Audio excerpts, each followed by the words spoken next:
I love doing the live streams though. It's super fun. I like having like the audience interactions and. Yeah, for sure. I guess hot takes, cold drinks. I guess your drink will be paint water. Or I'll be honest, so the fact that why is it sending me a fuck your Discord link? Fuck your Discord link. What the fuck is it? Discord is like, there can only be Discord. There is only Discord. I have the Bloodhound Gang stuck in my head. Nothing wrong with that. All right, so the Twitch.tv one? Yeah. Okay. On. That's good. That's good. Where's my show notes? And I need to I should probably go live on mine, but no, I guess, how would I host it? I don't know. I'm not even gonna try it. That sounds dangerous. Just screen capture this whole entire screen. That's all you gotta do. Are you sharing it on all the Omnis protocols and stuff? Oh, yeah, I forgot about Omnis. I always forget about Omnis. I don't even know how. And what about the Marvel Crisis fan server? I did not hit that one either. I hit I got you on that one. All right, I got you on that one. I'll do Omnis. All right. I guess I could do the European one as well. You got the fan server. I guess I do Talk. You said you did Omnis? Yeah, I got Omnis. This is a little quick one. And I'm doing mine as well on my Marvel Crisis protocol, as well as stream going live. And then I'm also gonna go into Epic Duck. I love Mac. Zambies and Brush for Hire. Got Omnis in the chat saying, "What's up, nerds?" As well as the Monument Hobbies one. There's so many Discords nowadays. Wow. I'm putting them all over. I'm putting this on all this stuff. And I'm going to actually do us one better, and I'm going to put our shit on fucking the Reddit. Just that maximum advertisement. That's how I do. We got to do maximum effort with as minimal strokes as possible. For people who are here already, we're going to try and be less rambly, but we know that's never going to happen. So, yeah. Oh, can they already hear us? Yeah, people can hear us already. It's okay. It's just the Twitch chat, though. We're not recording for the episode. They did not give me any sort of lead up. They weren't like, hey. Well, the episode, so we do this thing called a pre-ramble where we end up sitting here and like not recording. Like it's on Twitch, but it's not recording yet. To where we just kind of bullshit, and then we realize that, we should probably start the episode. I mean, there's potentially children watching at this point. I mean, we never really cared before, but I guess that's a good point. I never really thought about that. I'll be honest, every single day I just have to be almost careful just because I get myself in way too much trouble. I feel that. Sure Thing says less rambly with Dado/Devo is not going to happen. No, Will, I have been so good. I'll be honest, I have been so freaking good for a long time, actually. It's been, I'll be honest, I was actually prepared for tonight. That makes one of us. I know, right?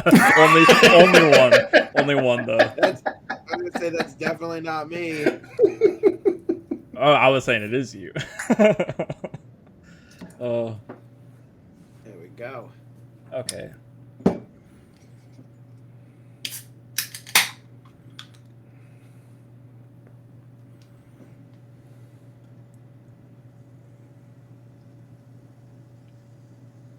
There we go.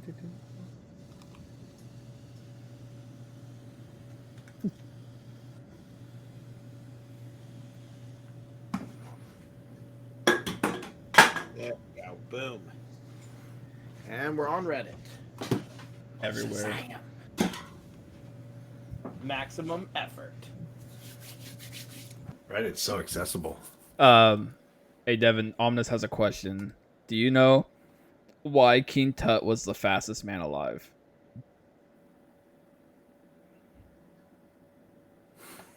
This sets it up.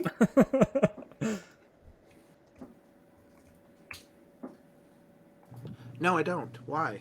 He says because he was ferrodynamic. I mean, seems logical. I need to find it. I need to get to wherever we are seeing these questions because That's all. It's all on Twitch. Okay. It's just a Twitch chat. Okay. Okay. I think. Let me make we sure are I mute. good. There we go. We're muted. We're good. We're good. Yeah, you don't want to hear yourself again and again. I'm about to follow us soon. I'm just gonna wait until I'm through these ads. All right. It's okay, guys. I can explain the experience. It sucks for everybody. I will tell you one thing. All it says is Rogue Agents, a Marvel Crisis Protocol podcast. It doesn't show our faces on here. It will in a second. The pre-ramble is faceless. We are the faceless ones. I still can do my... I think I'm going to go my alter ego. Your time to shine is now.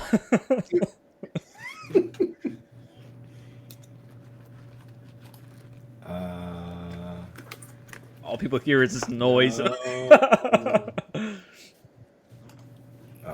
because I did the wrong month. That's fine. This is functional. I'm compiling the shame list. Go ahead and throw me on there because I forgot. Well, I didn't forget. I just didn't. The noises Just while the you're putting wanton that on. disregard. Let's get fucking weird with this. You might have to speak up a little bit. Okay, I'll turn the mic up. Oh, sure thing says how's Clea. Yeah, no, I'm not. I'm only gonna be able to do that for like Stop. 30 seconds. Stop. And then pass out from heat exhaustion. Clea has a purple cape still. I put her on a handle on September 30th, and I was like, I'm just gonna run downstairs real quick. And then I didn't come back. And when I did come back, it was to build my roster for the next day's event. So Good. Clea's gonna get me shamed for the third consecutive month now. Because I have no motivation to paint Clea. How do you guys have an admin that can block whatever bot keeps throwing those crap jokes in there? That's a good idea. Usually, I think it's one of those. I think it's one of those Korean boy groups. It's like Omnas. usually, Victoria's been our mod where she'll block people for us, but she's doing her hair right now. She's dying Omnis it. is the bot now. there He's the is real no. robot. Yeah, there's no Ultron. It's just Omnas. That's the Omnis Korean hack bot. Omnis protocol. It sounds very robotic to me. It does. All right, let's go ahead and get started with this. Are we ready? I think I'm ready. Did I miss anything? I don't think I did. Did I get it? Yeah, I got it there.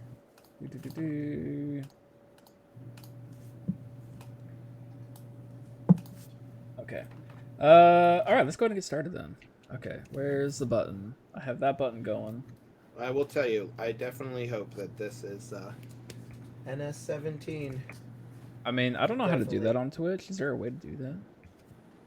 I mean, I definitely clicked that on the Reddit because I definitely lick my brush a grotesque amount of time. I'm gonna tell you right now, it goes into a subgenre. Oh, that needs to add to the main topics we're gonna hit. Why is brush licking important? Yeah. It's how you find all the Karen painters. Have You can't lick your brush. Oh, you're a Karen, I see. people actually said that to you? Yes. Oh, wow. Like, I like the people that literally look me dead in the face and they're like, "That is disgusting." I'm like, "Oh, we're throwing shots already." I mean, like, what blows my mind is like, if somebody is like actually thinking that that is perverse in any way, then they're the fucked up ones. I just get it. It's just so. It's just. I mean, in general, it's like so funny, but it's like, for me, it's almost like a nervous tick. Like I don't even think I could get my brush tip hard if I didn't do it. You're not wrong, and like it's such a habit at this point that you just have to do it in order to get it straight 100%. and pointy and all the things. Yeah. I eat so much worse. The Sure Thing says I eat so much worse shit than acrylic paint. I have had to change my full Fair. diet just because of the way that like the brush taste as I put it in my mouth. You know, You got to add bristles to your meals. ton of pineapple pizza. I can get behind that. Omnis says, when I see Dev licking his brush, I do say it's disgusting, but I say really slowly while winking. That's funny. All right. Do you want to go by Devin, Dev, or Cutthroat? Anything like We I can forgot just to do ask. Dev. Okay, that works. All right, let's go ahead and get this started. All right, hitting the record I'm button. down. 2, 1. Perfectly balanced, as all things should be. Maximum effort. In this war, there's no surrender. He's out of line, but he's right. Who the hell is Bucky? You don't like a fair fight. I think you're wrong. Which part? All of it. Think you're the only superhero in the world? Touché. Forgot to warn you that we have a soundboard, and it'll. Anyways, welcome to the Rogue Agents. Occasionally rear its head. Yeah, it occasionally comes up. You know, I got a bunch of buttons on here that I never even use ever. We got clapping, cheering, drum joke, drum roll, laughing. How about the fact that my picture is absolutely massive in the middle of it? Like, this is, like, I feel like Gordon from the Power Rangers. Like, yo, my Rangers, come to me!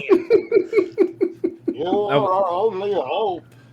That might be intentional. Diz is going to have beard envy. I mean, I've already been staring at his beard, and I do have beard envy because I can't actually grow one. Because honestly, if you guys think this podcast is weird, you should have been there in person. I will tell you right now, when I explained the inappropriate text to his wife, she completely understood where I was coming from. So there's that. There's that. All right. Welcome to the Rogue Agents, and we're starting with the usual fashion.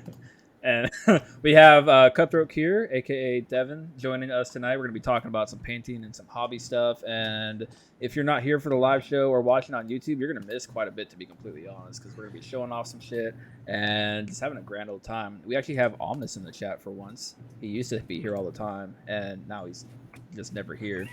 I just realized you have locked me on my face for the entire recording. I cannot go to the miniature.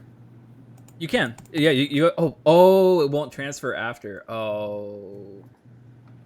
I don't know how to do that then. I guess you got to like put the miniature in front of your face. Can you add a camera? No, you can't change devices. You can hit share screen. Stop?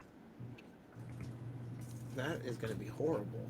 Well, so you can, okay, here's what you do. You open OBS, right? And yeah, that's what I'm thinking. Yep, that's the way to do it. Okay. Omnis in the chat. We are the Rogue Agents, and we are confused during our intro. This is very true. It happens every single time that I can never get a perfect intro, and I've given up on it. We are just going to roll it live every time, and we don't edit around here, so it makes it even more fun. So, as always, big thanks to our supporters. Another shout out, we have the permadamage event going on starting on Friday. Go ahead, and links are in the permadamage channel for Longshanks and all of that. It's gonna be a fun event where extended format. Oh, you haven't heard about this. So extended format, permadamage, 15 characters, 10 tactics, and then 3 and 3 for your secures and extracts. And each round, your damage will carry over. So if you have a model that's KO'd, you're no longer allowed to use that character from your roster. And if you have a character that's on like 3 out of 6, they're on 3 out of 6 for the next game you take them. So it's perma damage across each game for this event. Sounds really fun and scary at the same time because it's in the extended format. It's gonna be wild. And then I guess we do hot takes, cold drinks real quick. I'm as always drinking Victory Sour Monkey. Sam, what do you got tonight? Well, I needed a little boost, so I used my special Nova shot glass for the happy memories, and got myself some whiskey, and then I've actually got a Sour Monkey to pass the time tonight. I have to. All the cameras got jacked working? up. That works fine. I just gotta adjust all the cameras, so this will work. I just need to fix everything on the fly. Let's do this. Okay. You're good. If you are tuning into the podcast for some MCP content, you are in for a treat tonight. Okay. All All right, let me.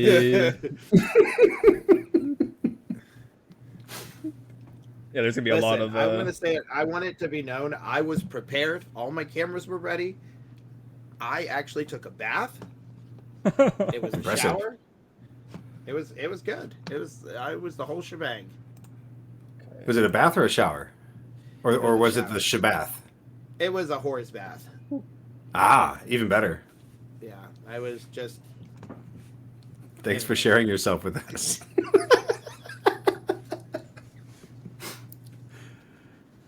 I was trying to think of a better way to like project this, but I think that's about the best. I think that'll work.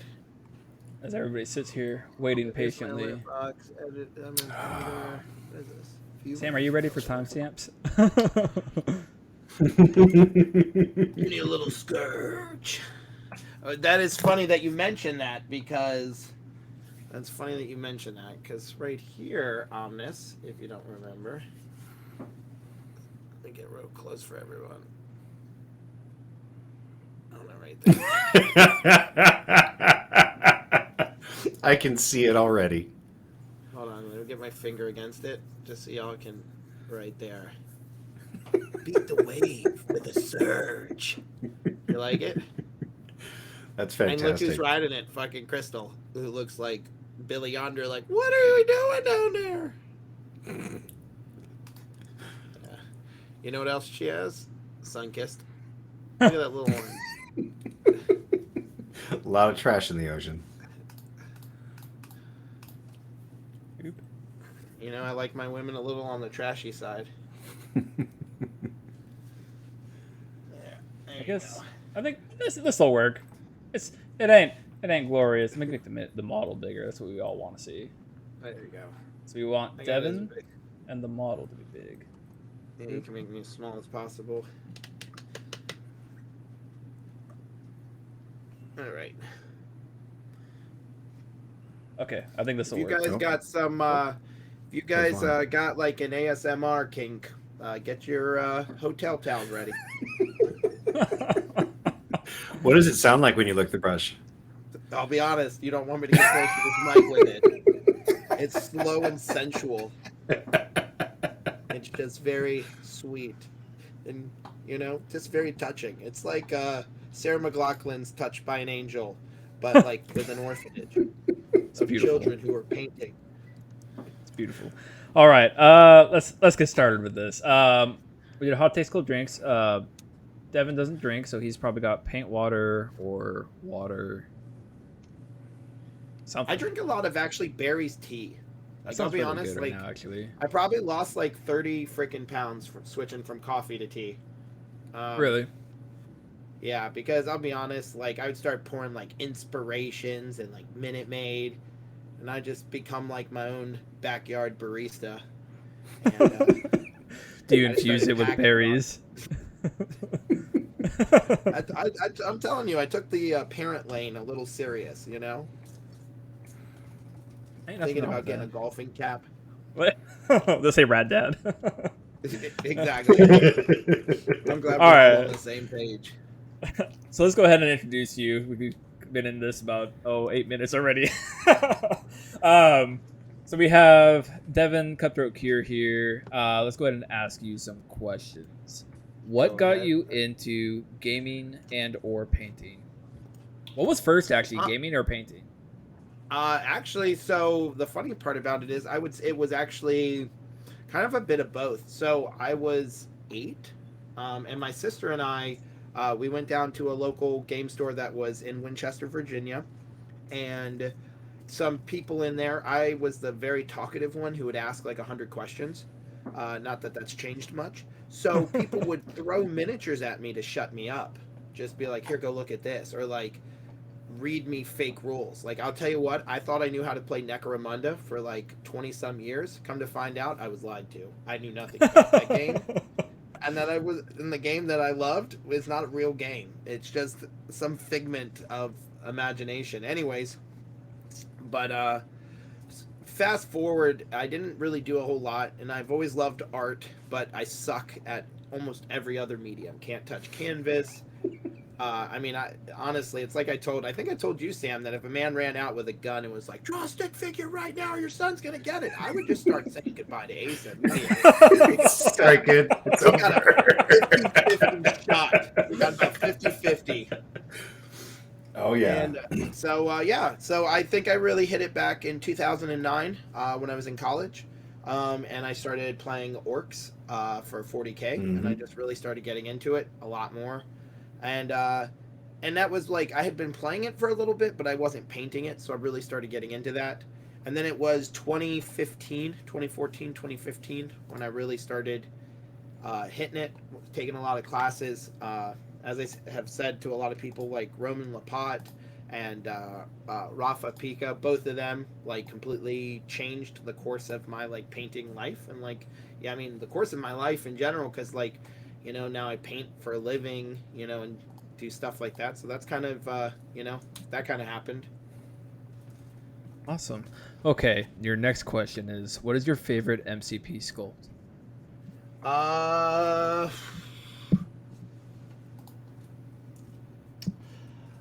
I don't know. Today. I'll be honest.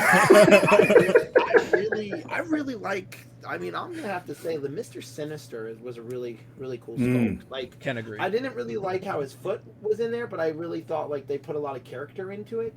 They did. Honestly, there's a lot. I like a lot of them, and I've painted a lot of them more than once. I would say. I don't know. I haven't gotten to paint it yet. I really like the Gambit sculpt. I really like the Magic sculpt. Pyro. I'm really excited about Pyro.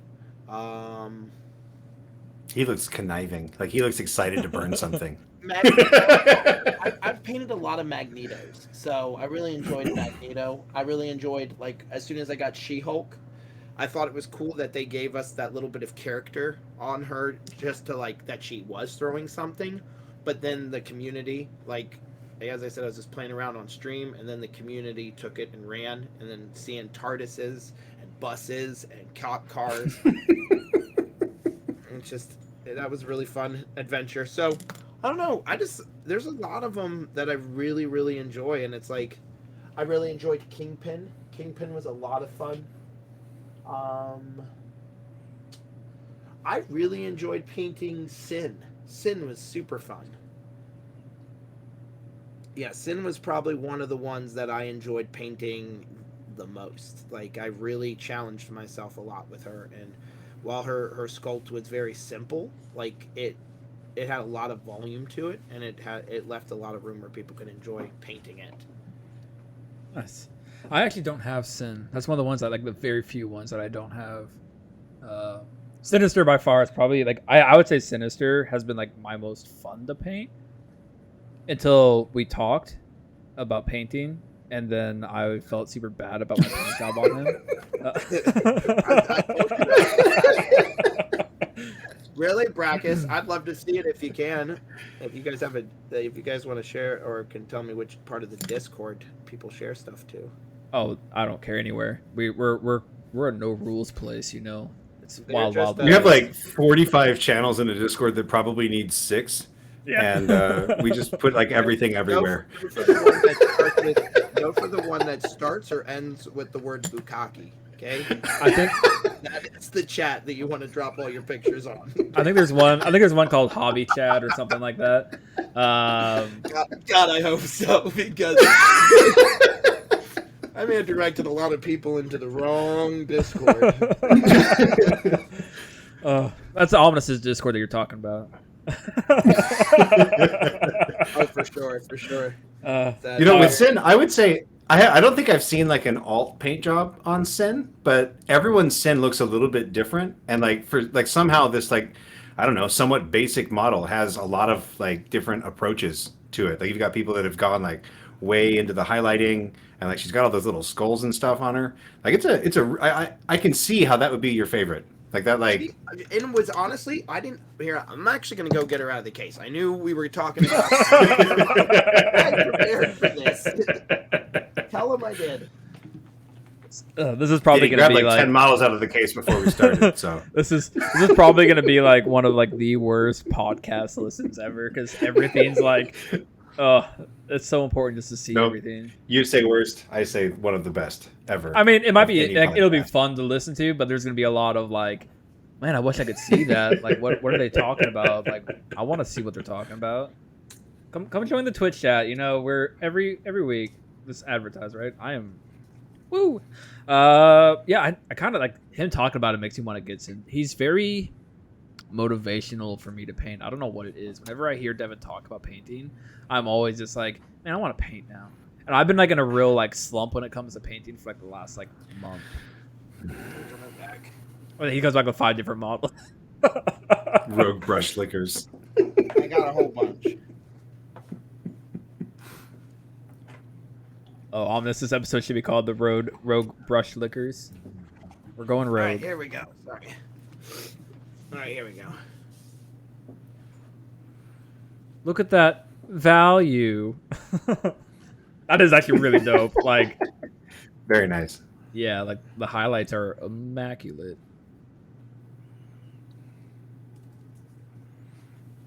Man. Do you find that red lends itself really well to the value style painting that you do? Because I feel like red just really pops on everything I've seen of your I stuff. think red's the easiest for me because it's the one I play the most with. Because as you all saw, like when I teach my classes, like red is one of the ones I show off the most. I'll show you something real crazy. I don't know if y'all's will pick it up, but mine will. She's got freckles all over her face. What? I quit. It's supposed to motivate you, not make you discourage you. It just shows like somewhere to push people, you know. All right. You know. That's amazing. All right, we got the next question. What is your big wish item to come to the game? My big wish item, Yeah. Nightcrawler. I would love Nightcrawler. As a kid, he was like him and or Gambit were like Archangel? my favorites. Archangel. Archangel? Would be cool. I think I Archangel. really want to see. I want I Archangel, wanna not see it. Angel, though. Psylocke. Psylocke would be dope. I want to see a sick Marrow. That'd be a sweet one, like the one where she's got like the nasty bone, like long bone fingers, Yeah, I like could. Lady That'd Sinister. Yeah. I like Nightcrawler. Your first initial answer was the best, though. I would love to see Nightcrawler in this game. Yeah, Nightcrawler was way up on my list. Yeah, Nightcrawler is just he's just one of those characters. Like I just don't care who you are. He's just awesome. You know. Yeah. Archangel is sweet. I'm really super excited about Pyro. I can't wait to see an Emma Frost. Yeah, that'd be super cool. You know, Especially when people do it, because some people get real crazy with like their paint jobs. Like, I could like all like the mistakes that you see where she's like mid transformation. It'd be really cool to see people doing like a mid transformation Emma Frost. Can't wait to see that type into of stuff. the crystalline. I can't wait to see some Bobby Drakes. Yeah, that'd be yeah. Oh my god. Yeah, y'all are dead. Honestly, I just want to see a Weapon X, like straight Weapon X, like with the cables, the giant, like the straight up. Everybody had that figure, but they've all disappeared into the back rooms of Goodwill and eBay. The one where it's like Logan, but he's like completely naked, and he's got he's got like on? a brown loincloth one, and he's got the whole robot top. Like that was like the best figure ever. I don't think I ever had that actually as a kid. If you don't know it, I can actually go and get it because I still have mine. In the box. All right. It's not in the box. All right, next one. If you were a rogue agent between Bucky, Taskmaster, and Punisher, because we call him a rogue agent, which one would you be? Taskmaster, And why is that? because he's awesome. That's fair. It was real funny when we had the Wills on. Pagani said Schick is going to be Taskmaster. Good times. Nice. That a little Wu-Tang graffiti on that trash can there? Yeah, and a little bit of the Miles Morales graffiti. The real question is how many of your models have Wu-Tang on it? Like every single one of them. There's a Wu-Tang symbol on every model. Now, there's a lot of Wu-Tang symbols on my thing, but I mean, I also did an entire orc army for 40k. I mean, not for 40k, but for Iron Jaws, called the Wogtang clan. Oh man, Nice. All right, and then the last question is where can people find you? Go ahead and shout out all your Instagram, Twitch, Well, anything else. And This has gotten really weird. do it. We did talk. I just want everybody to understand that when I came on to this episode tonight, we started it with me talking about how they parent trapped me, and then explained to the world that they parent trapped me by leaving little bread crumbs like piece of candy until I sat in a chair for 10 minutes. Then they kept me there. So I was definitely parent trapped.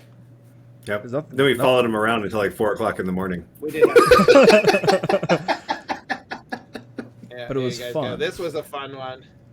Oh yeah. I decided to do some Banksy art. That's actually really cool. I like that. But there's only one thing that really people need to know, and that's that he's got himself some Baja Blast, which is limited. And also, sometimes you just have to have some dick graffiti that says Wong Wei.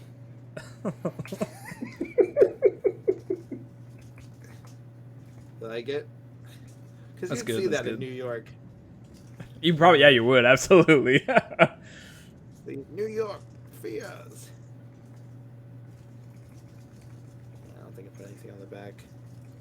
Yeah, I don't know. I like to have fun with some of it. There's some basing one. Y'all were talking about basing earlier.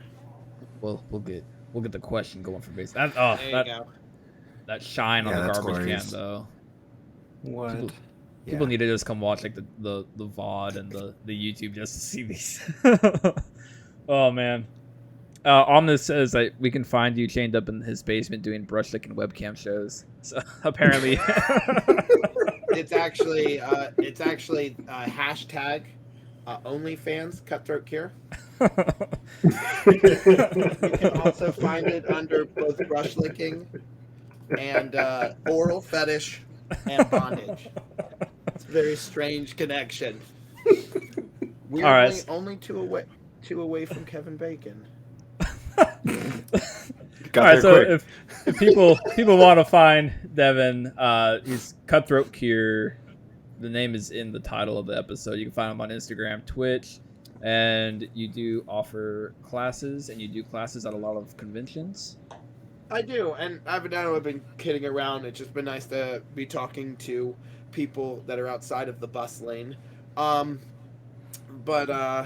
No, for me, I can be found on Instagram, Twitch. I'm trying to get back into doing that more often. I've been on Discord more than anything, just kind of trying to get my mental fortitude back and stuff. And I will be teaching at Warfare Weekend. Classes are currently available, and I will be teaching on both basics as well as display painting a bust. Yeah, So- you want to shout out your bus class's name? Oh yeah, it's not your mother's bust class. Omnis in the chat, not doing any of his classes at Adepticon is my biggest regret from that con. Absolutely. That You did Oh, nice. sleep, but I mean, he did try to put some weird thing on my head. I kept waking up at night, and he was like, "Shh, go back to sleep." I'm like, "What are you doing?" And he just kept touching his fingers to my lips while he held my brushes in his mouth. I was like, "Okay, whatever," and I just closed my eyes. the What best did part you do about to that. repose that leg? Huh?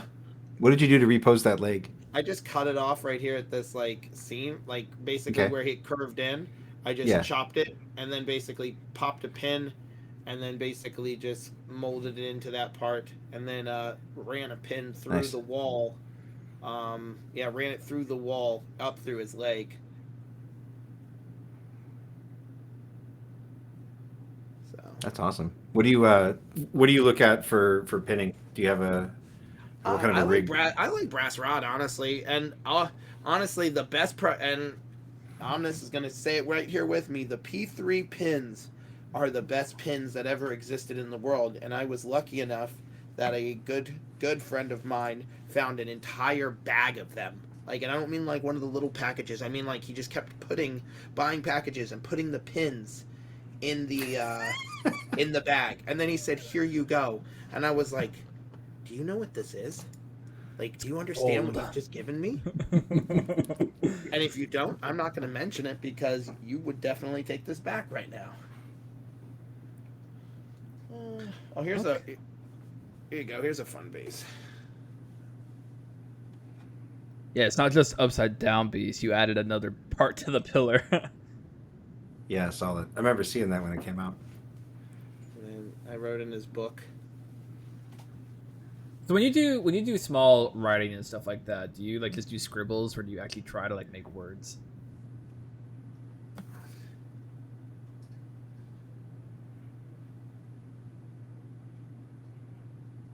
Just focus. Okay. But better than what I can do, that's for sure. War and peace.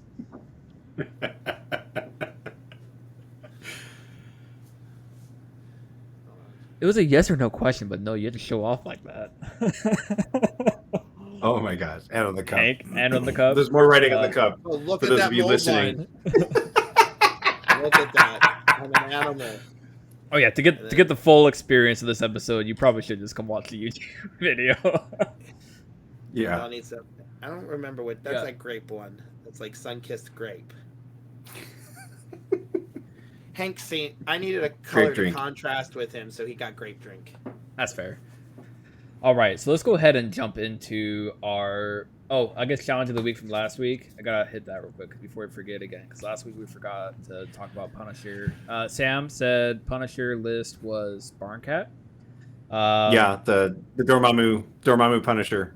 I'm all in for it. It's great. And then I picked from last week's. We talked about making a list that's just about like all about fun and playing what you want to play. And I picked Sure Things mostly because it was very in theme with this week's episode, and that's where my mind's at right now. His list is completely based off of what he considers his best painted models. And I thought that was kind of cool. Like, let me just throw a list together of what I have done the best paint job on and played, even if it doesn't make sense. That'll be pinned in the challenge of the week winners if you want to check that out. And if you want to see pictures of his models, just ask them. People are keen to share. All right, into the main topic. So I guess basically real quick breakdown. We talked about it before that we hung out with Devin quite a bit at Nova, basically every single night that we were there, and came to a point where we were like, hey, let's get him on the show. And it was funny because I was thinking about it, and then Sam comes up to me. He's like, oh, I just asked Devin he wants to come on the show at some point. No, that's not how that happened. Okay. He walked up to me awkwardly, and he went, and I was like, what's up, Sam? And he was like, what would it take to get you on our show? And I was like, asking me. And he like looks over at him, Dylan, and he's like, would you come on our show? He's like, sure.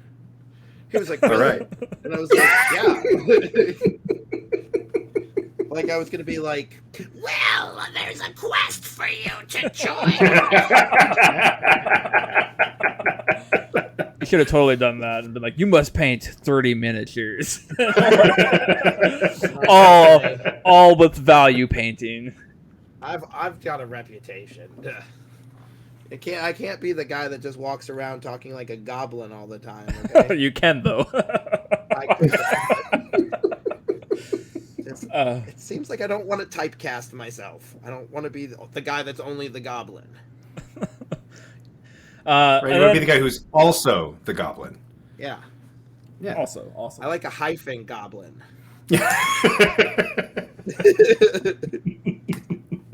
So like a Hollywood goblin marriage. I don't even know what to say to that one. Oh man. So we were hanging out all weekend and talking painting, and 3 a.m. painting lessons. We're really coming in here and decided to get Devin to come on and talk about really just hanging out and having a good conversation about painting, and especially value painting. That's something that you as a painter, you mentioned that like this is something that you really want to push in North America, because I think you mentioned something like other places kind of focus on this type of painting, but North America is really stuck in the ways of 2 thin coats, blocking your colors, give it a wash, and then edge highlight and call it done. And that's definitely like the way that I learned how to paint. But you're coming across with this, hey, let's understand values, not basing my paint job completely off of the colors and the tones, but understanding the values and painting based off of value. Do you want to go into that a little bit? Yeah, I think the big thing is this is not a new term. This is not like I'm not creating something. I am not spearheading something. All I am trying to do is I realized I have a very large mouth and I'm very loud. And so hopefully that I can get it through to people by being both obnoxious, loud, and very talkative, and tell a lot of people, you know, basically like what I've learned in all of my stuff. And basically that is that we as Americans have fallen into a recipe-based system where we believe that, you know, there has to be this process. And if we looked at things more artistically, and I don't mean artistically as in like, you know, this is a sin, and you're like, no, that's a bunch of sprues put together with a lot of glue. Like I don't care what you're telling me, it's not sin, you know, like it's not art. What I'm talking about is like more or less of like understanding like why color works, how color works, you know, understanding why we look at light, you know. And I think that was why we ended up in the classroom at 3 a.m. in the morning. Yeah. Because there was some question and I was trying to explain it on the outside planter, and it wasn't coming across the right way. And so next thing you know is that's how we ended up in a classroom, and then we were painting around, and it was, as I said, I always have a good time, but it's, as I said, one of those things for me, I'm not trying to like market something as being like the only person who can do it. I'm saying like any of the really good painters, these are the things that they're using, and that if people are looking to become a better painter, these are good things to start learning, you know, regardless of where you learn it, who you learn it from. I could teach it. There's tons of painters' books that can teach it. But it's like starting to open up your mind to, you know, there's more than just a base coat, a layer, a wash, a highlight, etc. So something that like you focus on in your classes is building your values before you even like apply color to it. At least that's what I kind of understood, was you want to build up your values in black and white before you even begin to apply color. I think the craziest thing that I saw, was literally a black and white bust, and then they're building the values, and then all of a sudden they apply like the shadow flesh or whatever, shadow flesh or whatever color your base skin tone is going to be for your dark tones, and it instantly had like one of the best skin tones that I've ever seen on a bust. And I was like, how the fuck does this like voodoo magic work? And I remember we were walking in the back hallways of the hotel, and it was literally like, I asked you, I was like, I've always been taught, like, start with a green, start with a blue, start with a red for your skin tones. And then you're literally going there and teaching people, build up your values of black and white, and then paint your skin tone on. And it almost immediately, just with the base shadow skin tone, creates an amazing starting point. And then I came home and I painted that bust, and I'm like, wow, this is probably the best skin tone I've ever painted. And I think what it is it's not, for me, it's not more or less like that's the way to do it. Like, I mean, honestly, people can paint in a lot of ways. There's people that paint in glazing. There's people that paint in like blocks, you know, cell shading. There's tons of different ways. The reason why I'm like such a adamant like freak on basically like why I understand values and understanding light is because with that information, it doesn't matter what colors you're using, it doesn't matter who you're learning from, it doesn't matter who you're talking to. At the end of the day, you have the same information that everybody uses. It's kind of like understanding that like 1 + 1 = 2. Like understanding that process of this is what addition is. You understand that plus right there is across the board. Anybody who sees that the addition sign, they understand that this is what that means, and it's universal. And I think teaching basically art has been a universal thing where, you know, and it's like at the end of the day, light works the way it does. Like our eyes work the way it does. Like do, you know, color works the way that they do in correspondence with light. So just by taking that back and, you know, basically taking it to a more fundamental level, like, that's a more opportune way for people to learn, or at least be more primed for learning. No, that was not a painting joke. Are you sure? I thought about it as it was coming out of my mouth. I was like, I'm already on a roll here. We're just going all the way. That was a Sentinel joke. Oh, okay. Okay, so I'm trying to think where I was going with that. Completely lost it. All right. Anyways, so we kind of hit on like values and building up your values, and what advice, I guess, quick advice without like going too in depth, because you can't really do that in this format. But like, what advice would you give people when they're trying to basically get into this type of painting? Is honestly, as I said, is like, I think one of the biggest things is it's not everybody's cup of tea, and I'm not saying, nothing I am saying is me saying this is the only way to do something, like in any way, because I don't believe that. Like, I don't believe there is only one way to do something. I believe like we have rules, and the rules are there so that we can break them, but you have to understand what the rules are in order to break them, you know? And so what I'm trying to say is, by understanding everything in a basic way like this, like, try and learn a little bit about zenith priming, you know? Sometimes I can tell people that zenith priming and just trying and practicing a sketch or something, if you're not aware or familiar with what a sketch is or something, you know, jump into one of my streams. I talk about it every single time I stream. And basically it's just understanding why we put highlights where we put our highlights, and why we put shadows where our shadows go, and, you know, why we blend, and why things work the way they do, and the way that you can make basically people understand that the way a model works, you know?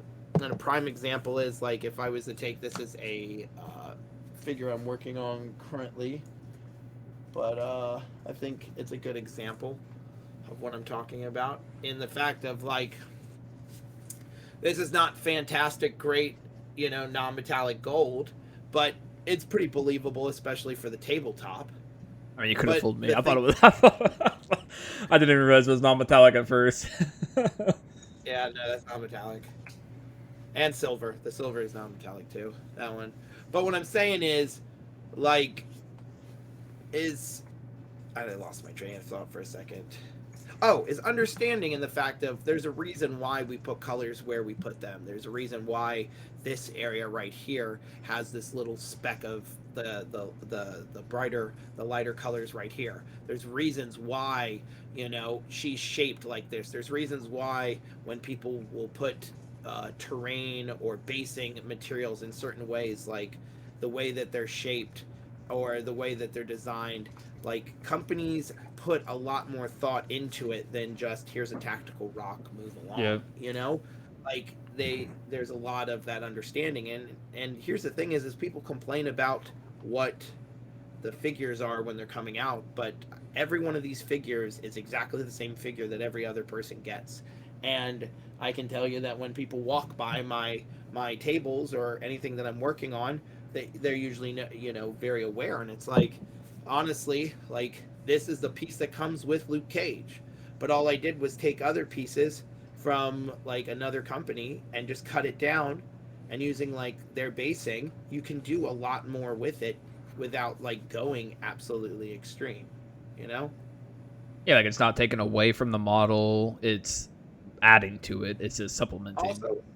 Also understanding that there doesn't have to be a recipe or a system or somebody that tells you this is the way to paint it. Like, yeah, sure, understand it, but, like, you know, I love Serasto as much as anybody does, but at the end of the day, instead of painting like Serasto, why don't you understand why Serasto paints the way he does, so that you can paint like him, but in your own way.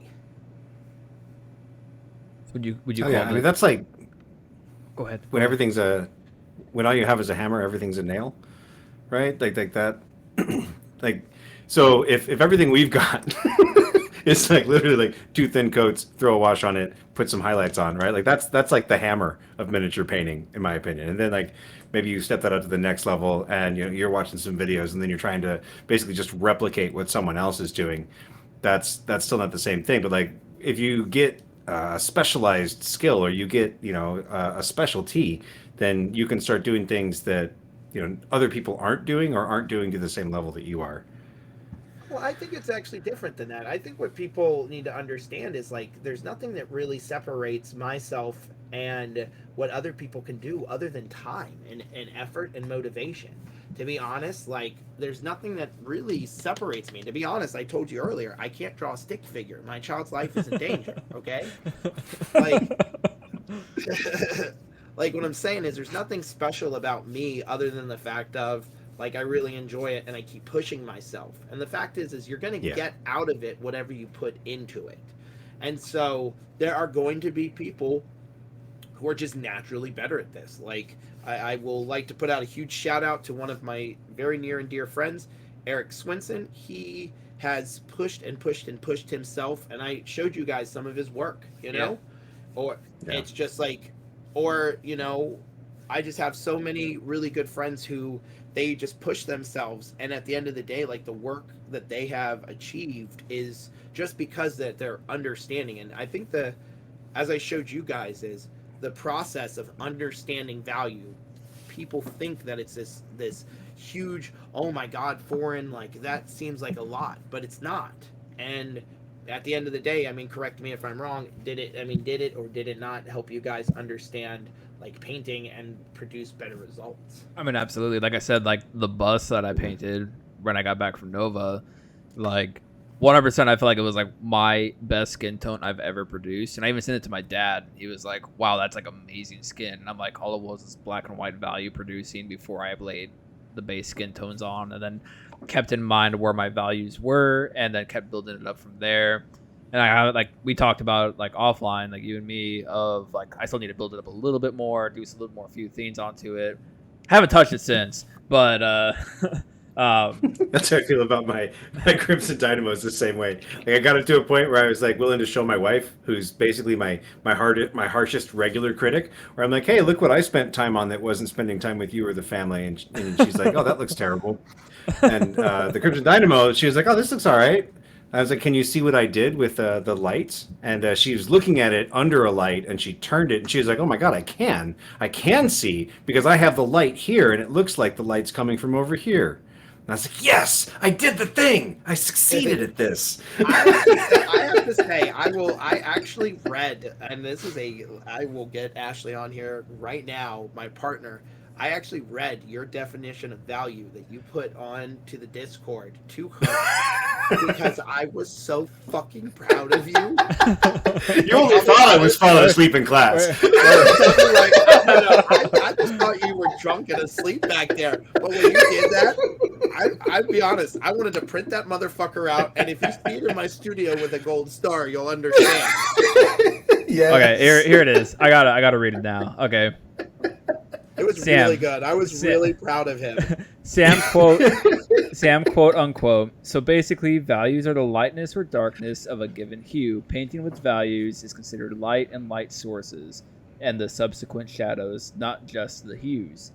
Black and white photos of a black prime model will give you some idea of the values you're dealing with, assuming the light source you're using in the photo is comparable to the imagined light source of your final product. Black and white pictures of the model during painting should basically continue to show the same values as the primed black photo. And the only thing I would change is, other than just the primed black photo, is like the original, as you're going, take any photo of your figures and change it to black and white. Because what'll happen is, as you're advancing and as you're taking your stuff farther and farther up, you start. I think the reason why I like painting with sketching is because of the fact of as you're going, like I can take something like using different versions here. So like say I take this Groot right here. Boom. Nice. Right? And I built like this custom basing. So like I did where his like arm was going in and then crashing out the other side and smashing into this pillar, and then he's like got rocks smashing off his little shield. But you can see here very clearly, like there's definitely a lot more lighting here, and I'm about to do something I like doing. That didn't work at all.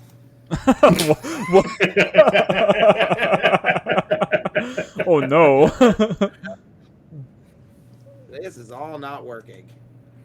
Where'd it go? Oh, that's why. What in the fucking fuck? Hall of Mirrors. Oh, that's why, because I can't do it on this screen because of the. We're not actually doing it. Never mind. Maybe we'll do this. There we go. There we go. Yeah, I was trying to figure out which one it was. All right. But, like, I could push this a lot harder. But, you know, like, Nice. with this figure here, like, even in black and white, like, you can see, like, there's obvious brighter areas, darker areas in here. And when I'm painting in it, I'm actually going to work on adding more and more to that. Because regardless of what color I am, the highlights and the shadows and all that stuff is going to remain. So by understanding how to start painting that just using two colors, like black and white, you know, which are, you know, not really colors, but we'll make it easy. By using just two of them and spreading them out and working through it, you can change a lot to your model. So you can go from something like this to something like that. I think that was like one of the craziest things that like you were showing us was like just take a picture of your model in the black and white, or take a picture and then set the filter to black and white, and then take a look at it. Because like we go back to like my Sinister, I felt super good about my Sinister, and then we took a picture of it, and then you're like, let's take it to black and white, and you're like, what do you see here? Your Sinister was super depressing. Oh yeah. And remember that? Like, oh, I remember. I was like, oh. And but basically, like the learning point was like you take a picture of something, you turn it to black and white, and he's like, "What do you see here?" And I'm like, "Nothing. It all just disappears because I didn't push the values hard enough." And then you looked at your Sinister and took it to black and white, and like the picture of the color versus the picture in the black and white were almost identical. Like the highlights were in the exact same spot. You could actually make definition of the face. You could see all those little things. So anybody who's like trying to like advance their painting level this is something that like I'm like taking extremely true to heart, is like taking your picture in black and white and like what do you see? Like where is the definition? Did you lose the definition by not pushing your highlights bright enough? I mean, it's like That's wild. That has more definition in black and white than it does in color. Yeah.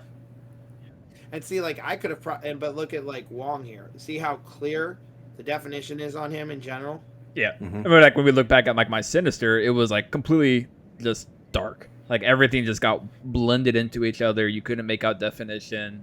It was like you said, it was depressing and sad. Yeah, it was really depressing and sad. See, like, that's the thing is, it's like you should be able to tell that there's a drastic difference, and it's cool because you can actually see like where I'm drawing your eyes, like where you want to look when you're looking at it in color. So like here's the figure like now. And then the figure in color. Shazam. See? And it's still, your eyes are still drawn to the same areas. So, I always think that's very interesting. And I think, for me, it's like, I think that's one of the things is once people start understanding that, it's like, you're not trying to sell them some magical hair tonic, you know? Like, yeah. I said that because he laughed, all right, everybody? We don't bring up what's happening with Ed. I mean, it's gone for me. Like that ship sailed a long time ago. There's no hair tonic bringing this back. I see the Patriot being reenacted at the top of your knoll.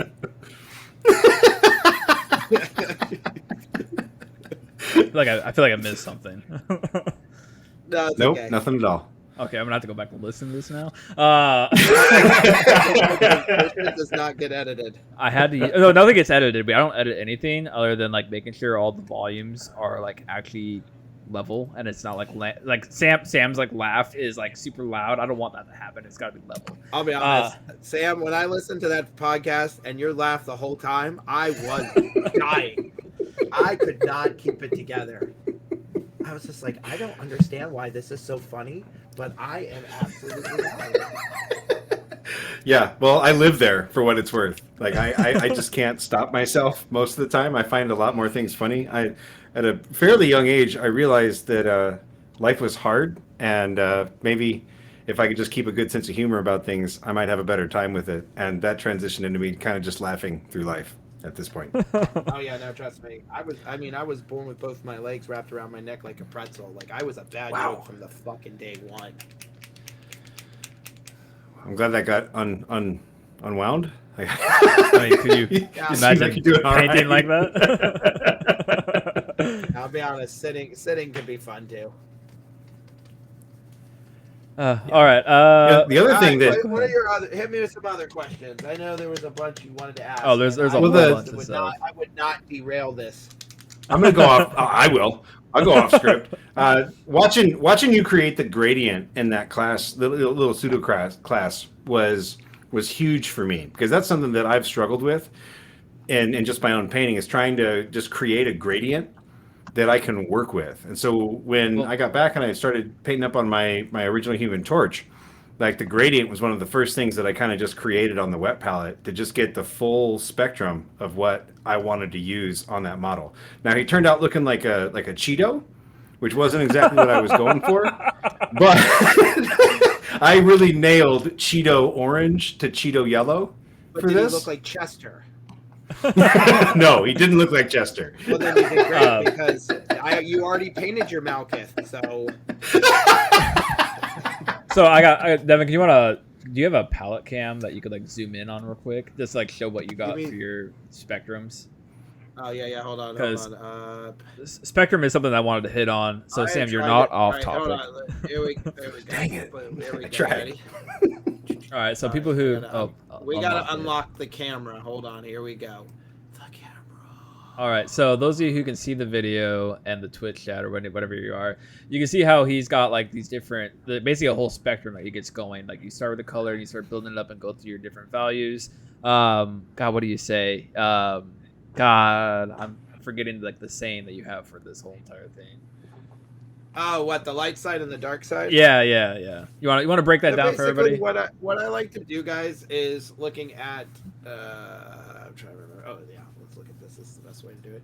So looking at this, basically, one of the reasons why everybody likes to grab their wet palette and think that it's going to save them somehow time and money, because that they get to keep their paints wet longer. You know, it's the quicker moist picker upper. You know, it just stays moist forever. It's like a bad dad joke that just never goes away. Okay, it's just Ominous. stays around. Anyways, long story short is the reason why a wet palette is good is by being able to apply more paint as it's, you know, like I can go into any of these areas and grab more paint as I need them. As I go through and I'm mixing the paints together. So let's say like I take this darker gray here, and I know you can't really see too much because I always go really light on my paints at home. But then like I can take this green here, grab and kind of mix them in, and as I keep kind of go through, I start getting these different tones of them mixing together. Maybe I'll go over here and add some brighter color, right? And you can see that I'm kind of getting, let's add a little bit of this color. I don't even know what that's going to do, but let's keep going. See?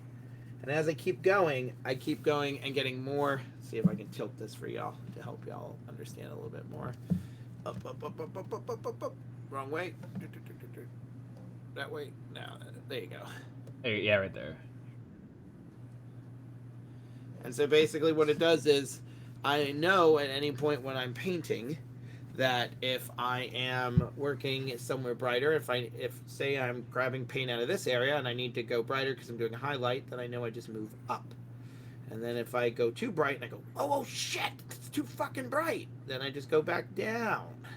So I think this is like one of the biggest things that helped me. Like when I was doing that bus, I did this and I was like, wow, this is like a game changer for me personally. Like Sam's talking about how he enjoyed doing the spectrum thing and being able to go back and forth between colors. Like I highly advise anybody trying to level up your painting is like build these spectrums on a wet palette and do that like how he's showing here, because like number one, like for me, like the bus, like I was like, wow, it changed the game for me personally, is just doing that small little thing. And it's crazy like how much that changes within your color palette on the model itself, and like how much you can blend easier. And it's like also I think for people needing to understand is like you have to understand like this isn't the only way to do it. Like I'm not saying like, hey, learn this way and you'll never need another way. Like no, this could work really well. But the thing is that the cool part about using this kind of mentality is no matter what you're doing, no matter how you're painting, what paints you're using, when you paint in this manner, you're always going to get better because you're going to have a better understanding of where your highlights are going, where your shadows are going, how to make your figures look better. And honestly, I mean, that's one of the reasons I think why my classes have been so successful, and stuff, is just because I believe, like, you know, this is information that we're all, you know, that's available to all of us, you know? Yeah. So, Well, it's like you had like this at Nova. You had one dude take your bust class. He entered that bust into the capital brush, right? Is that what that was? Yeah. And Capital Palette. So everybody keeps mixing Crystal Brush and Capital Palette. But no, he entered it into the Capital Palette, and he entered it in the Journeyman level, and he actually ended up taking a silver. And he had painted the bust during the class the day prior, and then he just kept playing around with it a little bit overnight, and then his partner kept telling him to stop, put it down, and he said no, and he just kept going and touching it, and then the next morning, we looked at him in shame, and we told him to put it in the Capital Palette, and he ended up getting silver. So I'm very proud of him. And as I said, you can actually see him. I was actually even more proud because he got in one of basically Uncle Adam's from Tabletop Minions, in his most recent video where he talks about like stepping out of your comfort zone. They actually show a picture that has his bust on it. That's awesome. So. That's Very awesome. proud of him. I know he's very excited. Okay, let's see. What else do we have? Oh, here's one. Why is brush looking so important? For me, it's like, I'll be honest, it's like it's almost like it's like a nervous habit for me, because it's a way I've gotten since I've been painting. It's very hard for me. I have really bad ADHD, like horrible, like super unmedicated ADHD. You guys might have heard that it's pretty common to like tie a rope to me and see how far I get before you have to bring me back. So, but with that, I've gotten really good at like little key notices. So basically, like licking my brush to have like that point, like also allows me to have, for me, is just like part of my ritual of like painting. So whether people like it or not, at the end of the day, they can suck my brush if they would like to, but otherwise, All right. So, go ahead. What are these brushes that you're using? Because like those don't look like some size 0 tips and some as small as you can get, which I think is another thing that we in the miniature painting community tend to glom onto really quick. I want to interject. Smaller brush. I want to interject before Devin goes on. I used a size 6 on that bust, and I was like, this is the most like fun. I guess like I was like, I love this brush more than I love my size 2 because the point. It's all about the point. I learned that painting the bust. I was like, the point on the brush is what matters. I don't care what size it is, and I learned this by painting that bust. I grabbed my size 6 and it had the finest point on it, and the whole entire time it was just beautiful. Like it grabbed so much paint, and I'm actually debating on using the size 6 on my my 28mm stuff. Like just I mean the 6 is good. As I said, I do all my basic work because I mean in general it's like I was saying, I paint mainly in like the basic shapes and stuff. Yeah. And so as I said, like I'm always getting better, and as I said, I'm just a lot louder than most people. It's like I'm not the best on the block. Like I can, but you're fun. But I am fun, and at the end of the day, I like to consider myself as like I'm really good at getting people excited about learning something that they just don't understand that they know already. You know, that's the crazy part. It's like all this information, like there was not, when I taught you guys the information, it wasn't anything you guys weren't really aware of. It was just the manner in which you look at it, you know? Yeah, I completely agree. I guess along with that question for paintbrushes, we have, does your paintbrush truly matter? I actually forgot to answer it. So these are actually the like what I like to call the eBay magic. So these I actually had gotten as a suggestion from Sam Lenz. He is an absolutely amazing painter and another really good friend. If you guys are not aware of him, look up The Art of Samuel Lenz. Sam Lenz, he's awesome. But if heavy metal was a paint color, he would be that paint color. So, but basically, he was he introduced me to these brushes, and basically they're like 40 cents on eBay, and I get a lot of them. I'm not even kidding. And it's like I'll be honest with you. You got to understand, like, they say they're a 6, but I mean, let's be honest. Quality control is this company's not their strongest. Are those all 6s?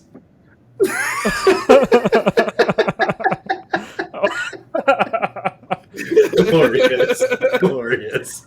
So I'm just gonna say it's kind of like women's pants. There is no real freaking size. Like if you're buying shoes for children, it's like, is this a 12 or a 1? Is this a 13? I didn't even know they made it in a 13. Well, that's You're the size we tell you are. I know, right? And then they look at you like you're a monster when you bring the shoes back in. And you're like, really? You should have tried these on. Maybe if you had a universal shoe size, we wouldn't have this problem. If only. I'm telling you guys, fuck universal health care. I'm telling you, universal shoe size across the board.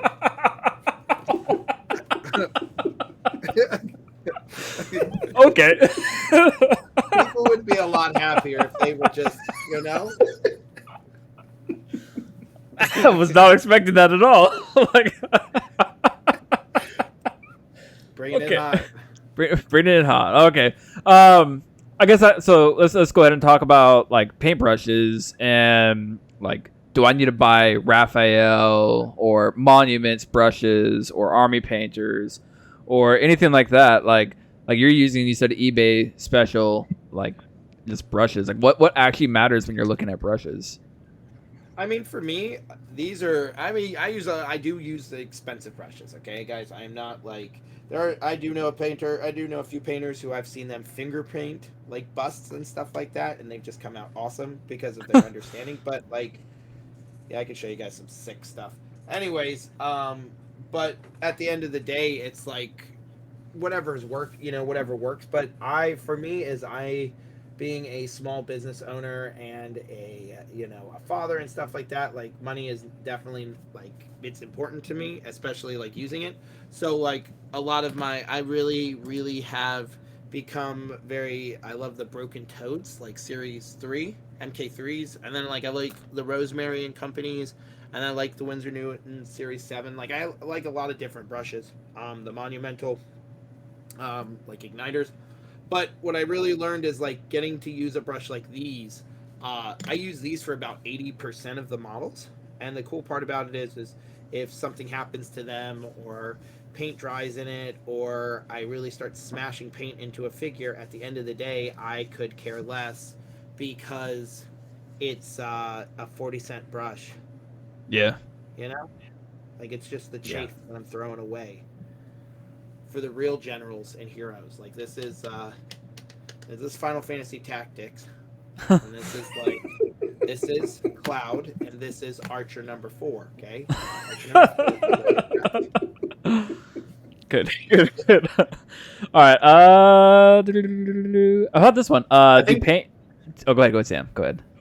I was just saying, I think Dallas has advocated a similar approach to brushes on the AMG painting screens to basically just be like, you just need a brush, right? Yep. So yeah, and honestly, that's something that I really applaud Dallas on, and it's something he has held on to since before Privateer Press, while he was with Privateer Press, while he's been with Atomic Mass Games. Like, I'll be honest, it's as a artist and as somebody that's been in this community as long as I have, it's been awesome watching him progress and grow and stuff like that. And just some of those things that, like, there's a lot of things that he taught me. I'm very lucky to call him a friend.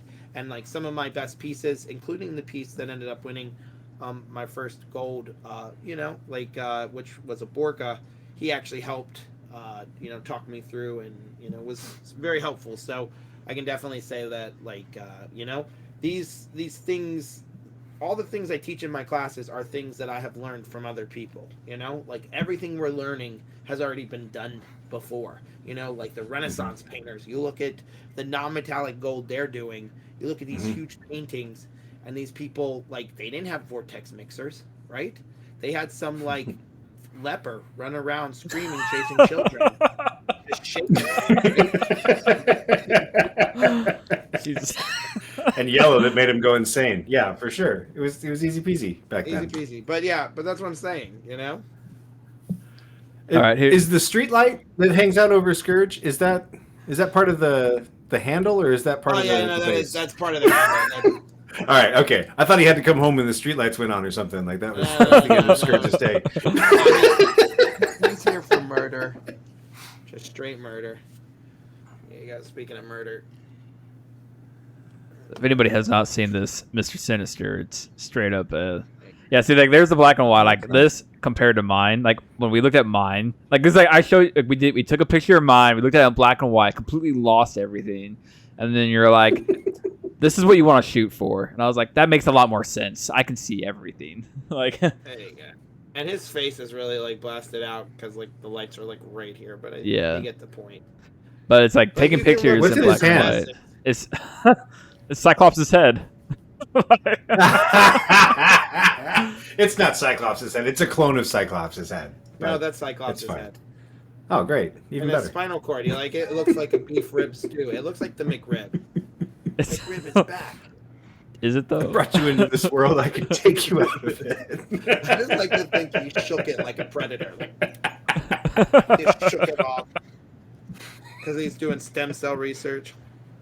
All right, here's But, like, here's, Oh, go ahead. Thinking outside of the box, we like playing is like he had the broken glass already, but like these are actually, I think it's so funny. These are the same tiles that I use in the rest of my basing. Where's a good one? Like these are the same freaking tiles. So like right there where it looks like little tiles here, it's the same ones just painted blue to look like glass. See? That's great. Is that like Green Stuff World stuff, or like what is? Nope. What do you These get are the tiles just from? little. These are little tiny. They're just little like miniature tiles. They're actually like. I like to think that it's all the little people that make the little tiny forges. They keep making these little beautiful tiles, and then I break them up and put them on my miniatures, like a psychopath. All right, here's one for you. Do paint brands actually matter as long as it's like a paint design for miniature, or does that not even a thing? Because you see people talk about it. It's like oh, you should be buying P3, you should be buying Monument, you should be buying Army Painter. Like, then shit, you advised me to buy. I don't even know what it was. It was acrylic black tube of paint. Golden. Yeah, I got you to get either golden or Liquitex. There you go. I think it was golden, but it's like why is this a thing? Like why is it just part of that whole stigma and painter culture that has been developed in the States here? I think the interesting part is like I think it's the same thing with the paintbrushes. I think what people need to understand is you're not gonna find some magic brand that's going to do the painting for you. Okay, like there's plenty of commission services that can do that for you. What you need to do is you need to find the paintbrush, the paints, and stuff that allows you to have the most fun with your hobby. Because if you're having fun, odds are you're probably going to keep painting. You're going to paint longer. You're going to paint more because you're enjoying it. You're feeling relaxed, get your endorphins going. And what I'm saying is, like, when you look at it that way, it's so much easier to understand why people paint the ways that they want. Like, the reason why I use this big brush instead of a super tiny brush is because, like, bedtime comes early and I only have so much time to paint. And it's like, at the end of the day, like, I need to get work done. And so, like, when I attack it, it's like I can do a lot of work with this brush that I don't have to come in with this brush right here and go, oh, here we go, I'm gonna hit it just like this with a brush, and then I kill this brush, and then I go like, stupid brush doesn't work, pay $20 for nothing. And then because I did the the work of this, it's like somebody trying to walk up to like a diesel truck and going, well, we're gonna paint it with this, it's and you go like, why? That doesn't make any sense. That's not going to work. And they're like, that's what I was told to use. And that's the mentality that I try to break, is like that mentality of like, think, kind of understand of like, there's other ways to do this. And like there's a lot of really good lines of paint, you know, between Monumental, Chimera, AK Interactive, P3, Scale Color, you know, I can keep going, Vallejo, you know, tons, Golden, Liquitex, but just have fun with it, you know. Like I went to the store the other day and I bought $100 worth of paints just because they are literally so fluorescent. They change the contrast of my camera. Look at that. Look at my hands are literally glowing. Talk about instant tan. That's what I'm talking. You know, and it's like, here's another, like, look at how crazy this one is. Yeah, that's bright. But at the end of the day, it's like, just have fun with it, you know? And for me, it's like, it doesn't matter what colors I'm using. You know, I just kind of can use any of them and will play with them because I will start using them for, like, what, you know, for color hues or different ways I like using them. For example, like I love using P3's paints because it was educated to me that basically taught to me that when they're spread out, they have a lot of like layers to them. And to the point of like, that's why they're so good for like two brush blending or wet blending, because when you pull those colors across, it basically like they work better for blending. And like I never really understood that until I started doing things like two brush blending and bringing up colors, and I started understanding like the only reason we can do that is because of the way that light works, etc. And you know, it kind of leads back into that earlier topic that we were having. Absolutely. Okay. Here's one. Why should people take more classes at conventions? I think the reason why people should take more classes at conventions is because a lot of the times you're going to have access to artists or educators who you may never have access to again. For example, the last time I think Roman came into the States was 2018. I think so, yeah, 2018. And he's not been back to the States since, you know? And so for people who, you know, may find his work very inspiring or have watched the many different things that he's done, you know, or have just found him, at the end of the day, it's like you're not going to get access to a great a German painter like that just by walking up the street and hopping on a plane for less than $2,000 to $3,000.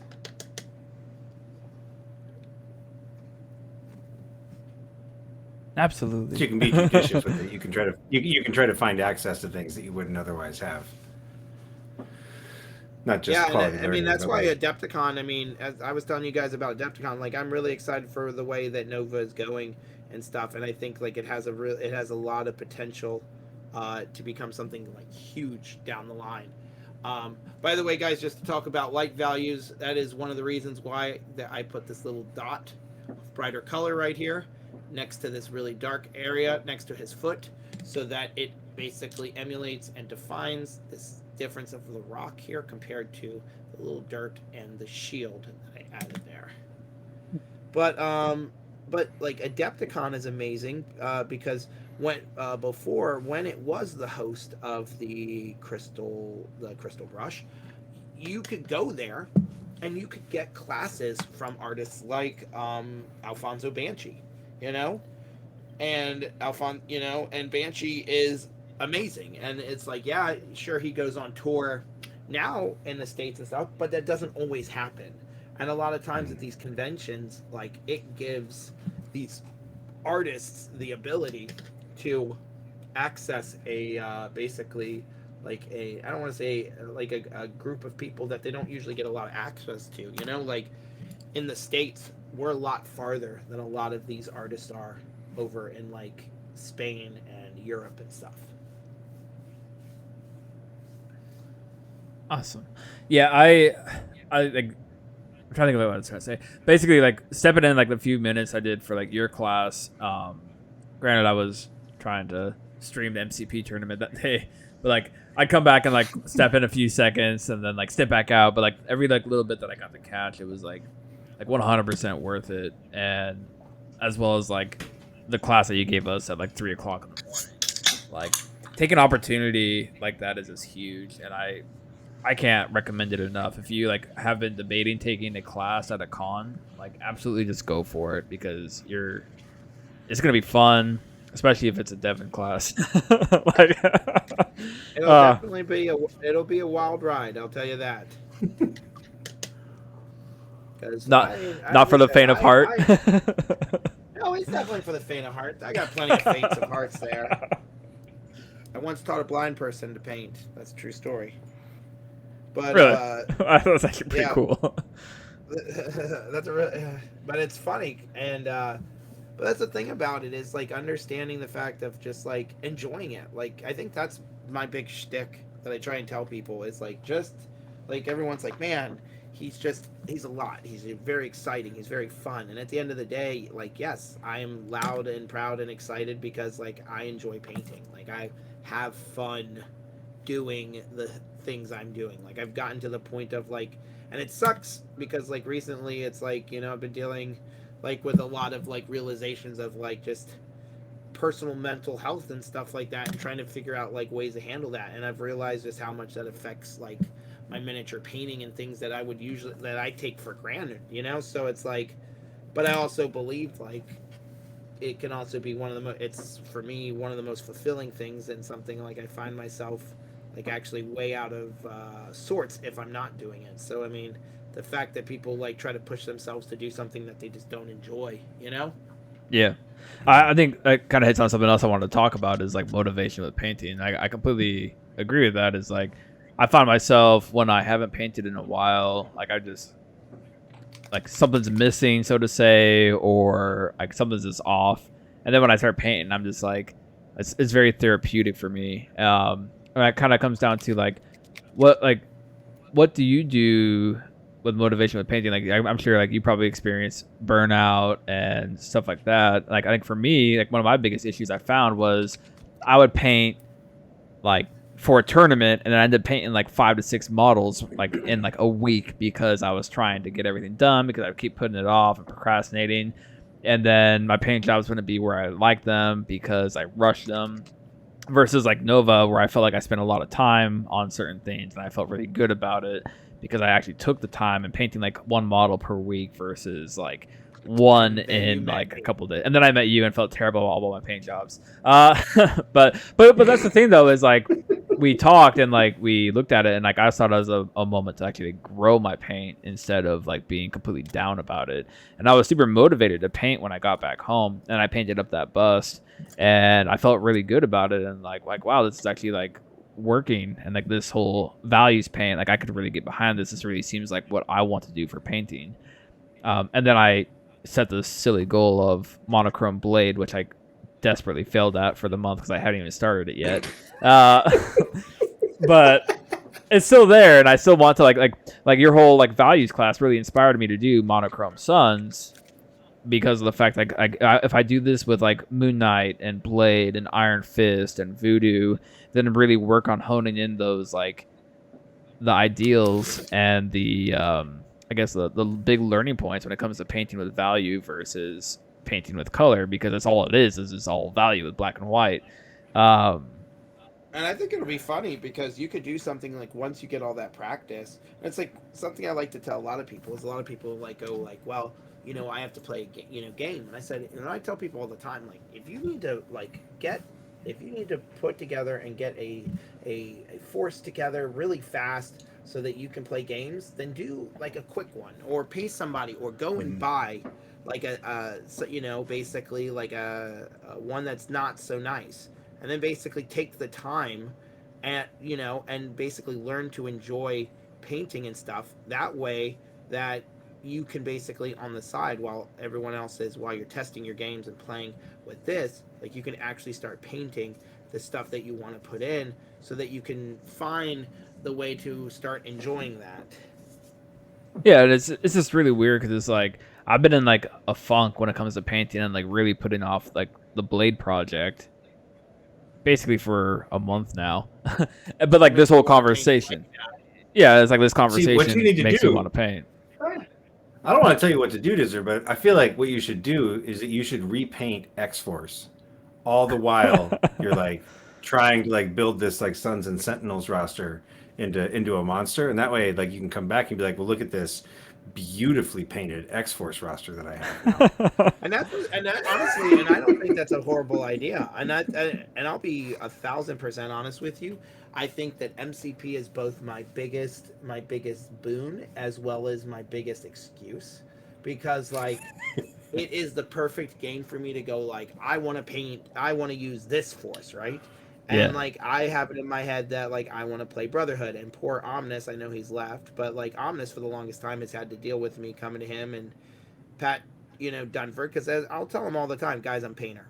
I'm a painter. Okay, my time is very limited. I don't have time to paint everything.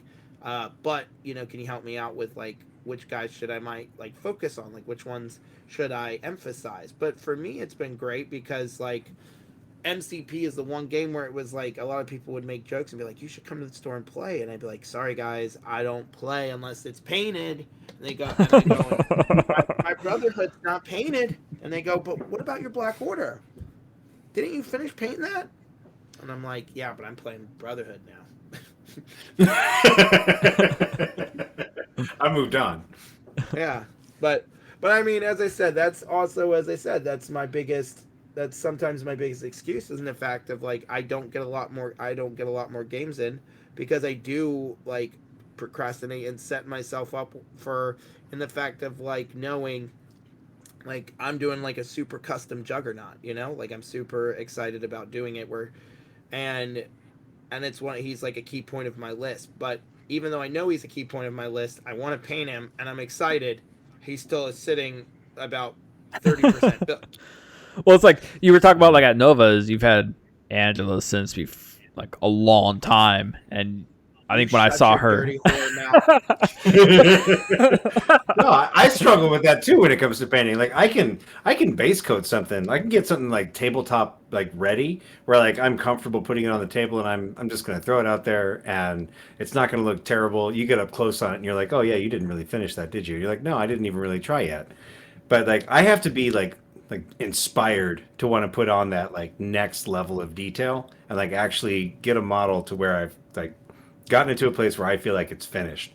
And part of my problem with that is also with basing, because until my model is finished, I don't want to put like a real base on it, which means that I have like an inordinate amount of models where the base is just like some like dry brush and some Nuln Oil and like transparent black. How do I fix that? You build them together.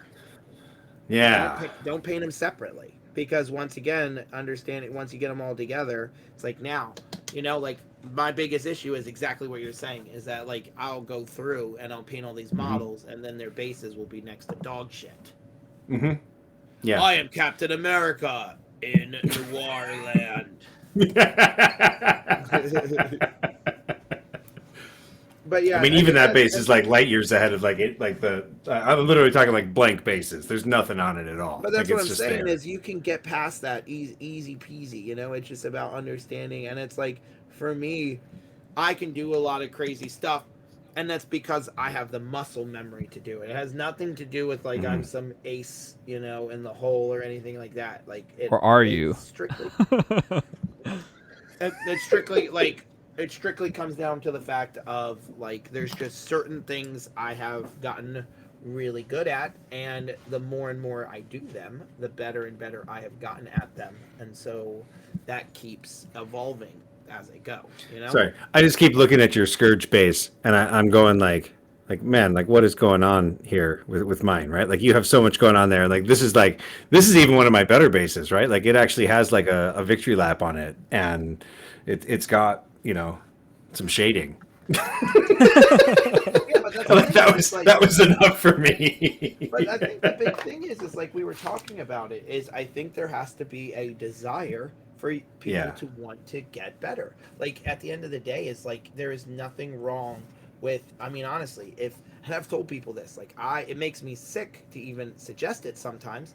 But like if you really need a force done, and if you just want a force done so that you can start playing it ASAP, like yesterday, then go ahead and just take and get some models dipped real quick. Just bing, bang, boom, right in some floor wax, and just get them dipped right up, and just go and play. And then while you're playing with those, which will be impregnable by anything. Okay, different civilizations, the ages, anything. Okay, it'll be in that. It's like amber for your miniatures. Okay, but while you're working with that, like you can just sit there and deal with like basically teaching yourself to get better and paint the ones that you want. You know? Yeah, that's a good idea. I think Crisis Protocol is kind of a hard. I hear you, right? Where it feels to me like that it's both like easier and harder to do that with this game because like you're playing with a bunch of individual characters. It's not like an army where you can be like, I don't care about this squad or like this group of this. These 3 units are the meta, right? So I'm gonna like just pull these like super 3 units out, and I'm gonna be awesome at this game. But all my minis suck to look at, and then you paint up something beautiful to bring alongside of it. Yeah, and as I said, for me, it's like one of those things of like being proud, like, and that's and it's one of those things like I have a client, and he has paid me to basically paint a whole roster for him, just 10-man roster, and that's because he doesn't care whether or not that roster is super great or whatever is going to happen with it, because for him, as he says, like he knows that is a roster that'll look beautiful, that he can play, that he can get behind, that if that was the only roster he had to play moving forward, right? Right. And while he's playing that beautiful roster and stuff and learning, he's actually going to be working on his own stuff, because at the end of the day, that will allow him the time to basically like he's still getting his games in, he's still not feeling bad, he supported a local artist, but it also gives him and that's something where I think more people need to. I think that's why we fall for the whole recipe, is that we are people who believe like we don't have enough time ever, right? But at the end of the day, we say we don't have enough time, but then we also a lot of us play a game that sometimes takes anywhere from 2 to 3 hours. What are you talking about? No. I don't have any time. What do you mean? I have a hobby that has like 90-minute to 3-hour games. What? No. That's what I I'm spend saying. entire days, entire weekends out of town for. Exactly. Like I love when people like come up to me and they go, I don't know where you find the time to paint like that. I'm like, probably the same time you're reading that book on tyrannids that's going to get 6 months. Tyrannids, a novella by Games Workshop, narrated by Emma.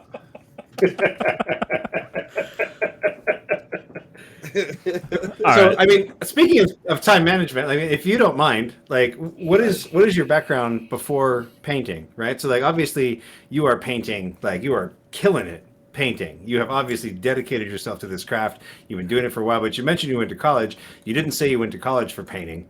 It's like, you don't have to answer these questions if you don't want to. You can move on from this topic. Me, I'm one of those people, I'll answer any question.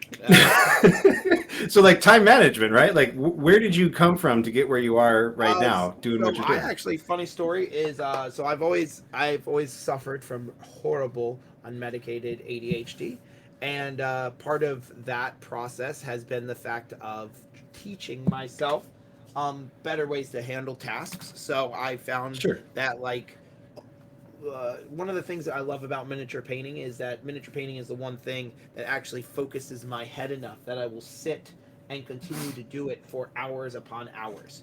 And it's like, there's no real reason, there's nothing that's like, this is why I do it. It's just, for some reason, I really enjoy it.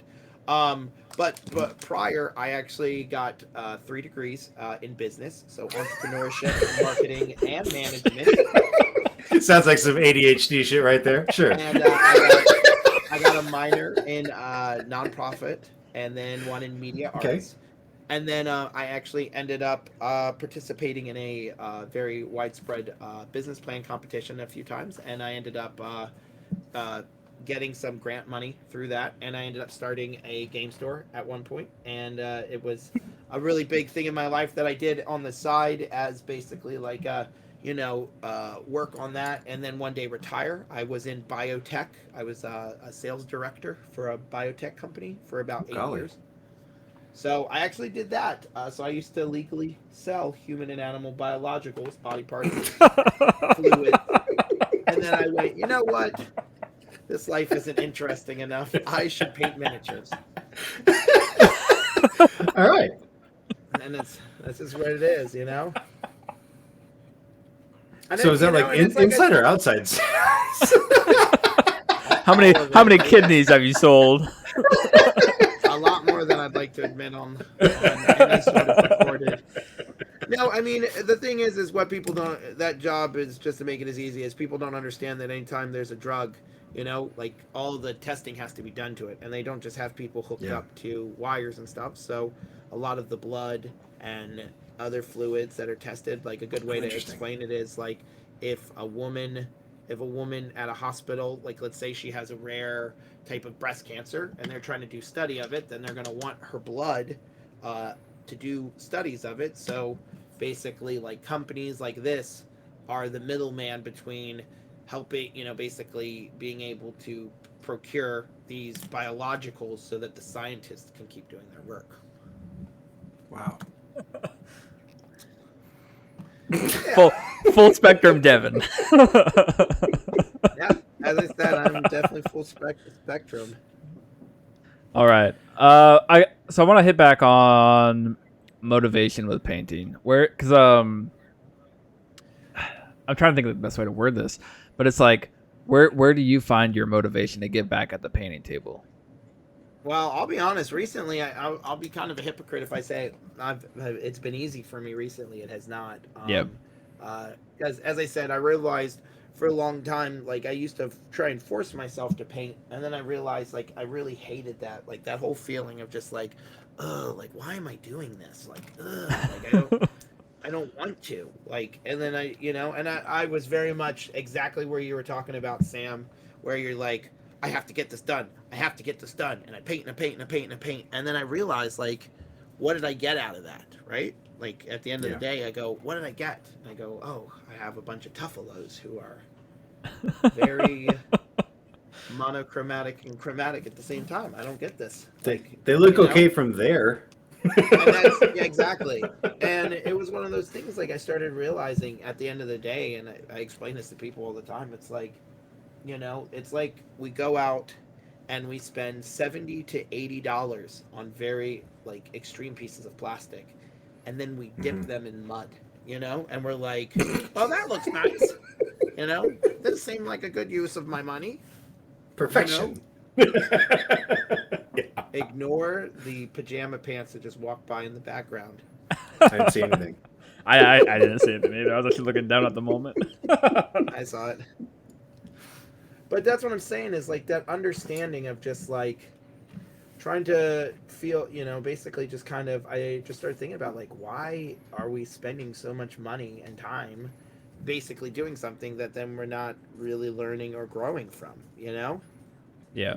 There's only so many times you can apply the same coat of Mephiston red and then apply the next one of Scarlet Red and then go, well, I'm a better painter, you know? I think that's what I like about like the whole value painting concept is it's a more interesting. Like it's like you said, like it's understanding why you're painting. It's deliberate strokes. I've been wanting to say that ever since you were talking about painting for a purpose. But like that's why I like I had a lot of fun painting the bus because it was like it's different, it's new to me, and painting for value because like so talk about like the whole like blocking in your colors, doing a base coat, upper coat, shading, and then an edge highlight or a highlight. Like it's more monotonous versus like painting with value. It was very much interesting the whole entire way around. Like where can I make this color come out more? Where can I make like this stand out? Where do I want like keeping track of my light source? I think my biggest issue when I was painting by like blocking in colors and then highlighting and edging and all that stuff is I would lose my light source and I would like all the colors would just, this is like we look at Sinister, all the colors would just blend together because I end up losing my light source. Versus painting with values, I'm keeping in mind like I need to have my light source here, this is where it's at, and it made a more interesting experience the entire way through. But like my biggest issue currently is like monochrome blade. Like, I don't know if I'm just intimidated by it, but I just have not sat down to even begin working on it. Like, I'm like, I mean, we could definitely work on it. I could definitely do a blade at some point.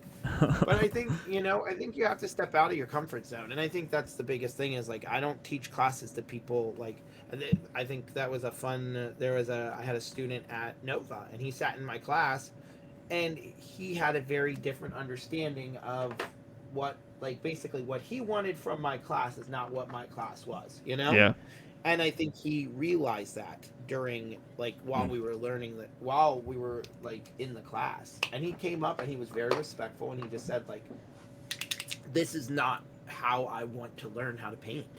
And, like, he thought I'd be really angry and I wasn't. And the reason being is because I'm not trying to teach people how to paint like me. I don't want people to paint like me. I barely can paint like me. I don't even understand it.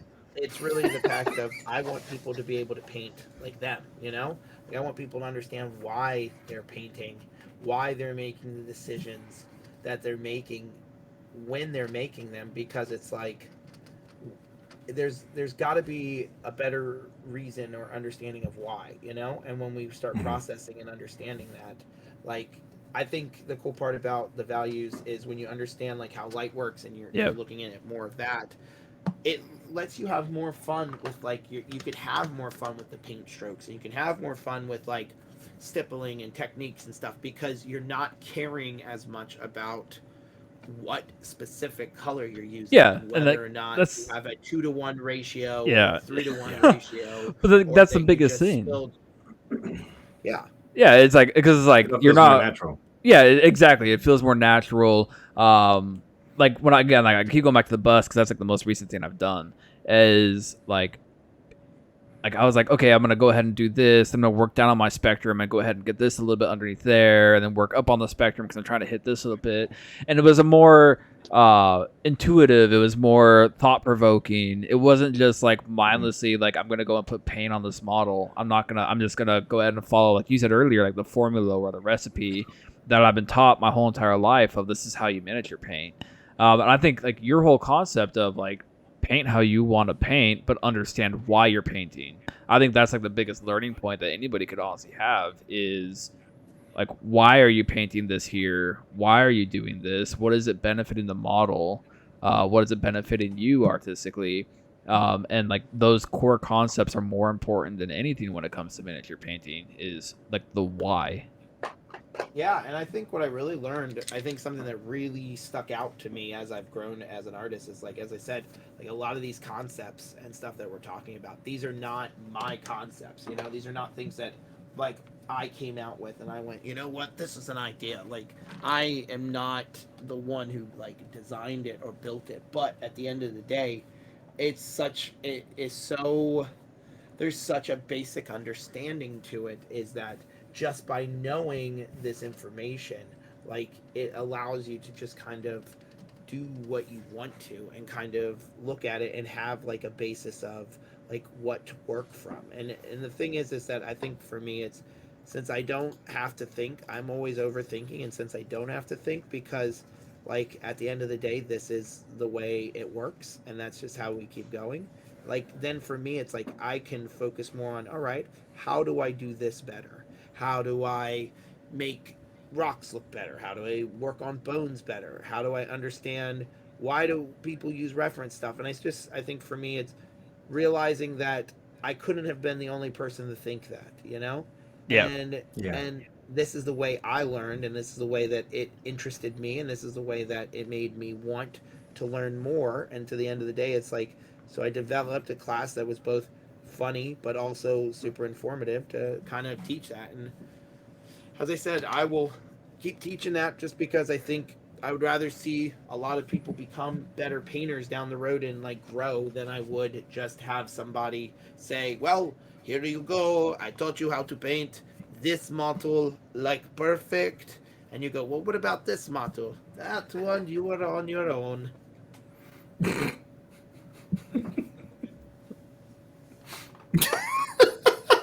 He tried to keep it out. I'll be honest, I just want Sam's laughing as a sound clip as my ringtone. And I'm just laying in bed with my partner and it's just was like, what's that? I Is It it- could probably be arranged. It could Is probably it- be arranged. Just saying. Just you saying. can just clip it. We gotta make you two for $5.99. Subscribing to the Rogue Agents can also get a sound clip of Sam laughing. So Patreon exclusive. There we go. Yeah. Get- As long as we're getting get the $5.99, I'm okay with Get the Rogue Agent's dad, the Rad Dad gear. it. Yep. Oh, Manage it man. all. Bring it in. You Do do the laugh. understand that Rogue Agent's dad is RAD, Rad, right? Oh, now I do. Like, this is what I've been calling out this whole time. All right. Let's go ahead and move on. So we have the segment sales I wanna- pitch of the week. Oh, go ahead. can Go we- ahead. Go ahead. Yeah, go ahead. Can we hit the wet palette? Because we didn't actually like wind up talking Oh. about the wet palette. Like I- so we talked about brushes, we talked about paint, but like, does a wet palette matter? Like having one versus having a specific one versus All right, like, and you this know, is like the what some people- Tupperware. People can, I mean, it doesn't really matter specifically the brand or something. And I will say that there is no reason that you do, like, as I said, there's a lot of people who paint absolutely amazingly without a wet palette. You know what I'm saying? Like, I'm not saying, like, you can't do it without it. I'm saying that if you're trying to learn how to paint and you're trying to teach yourself, then why not give yourself, like, the best chance possible, you know? Yeah. And that's what I think a wet palette does for people, is it gives a much better, like, it gives you something that is very forgiving that you can also like work with, you know? So like my first wet palette was literally a Tupperware with some Viva paper towels in the bottom and a piece of parchment paper on the top of it. And like that worked fine for a while. It got kind of moldy like at one point, and I was like, well, maybe I should have rinsed that a little bit better. Yeah, apparently you're a little quiet. I didn't want to interrupt, but yeah, if you could. Oh no, pull you're your good. You're good. I just read it, so I was like, I want to make sure I'm doing it good. Yeah, it says it's coming in hot, so I mean, Yeah, I I guess I don't- could just move it closer if I really needed to. We'll fix it in post either way. Yeah. Little Normalize. editing.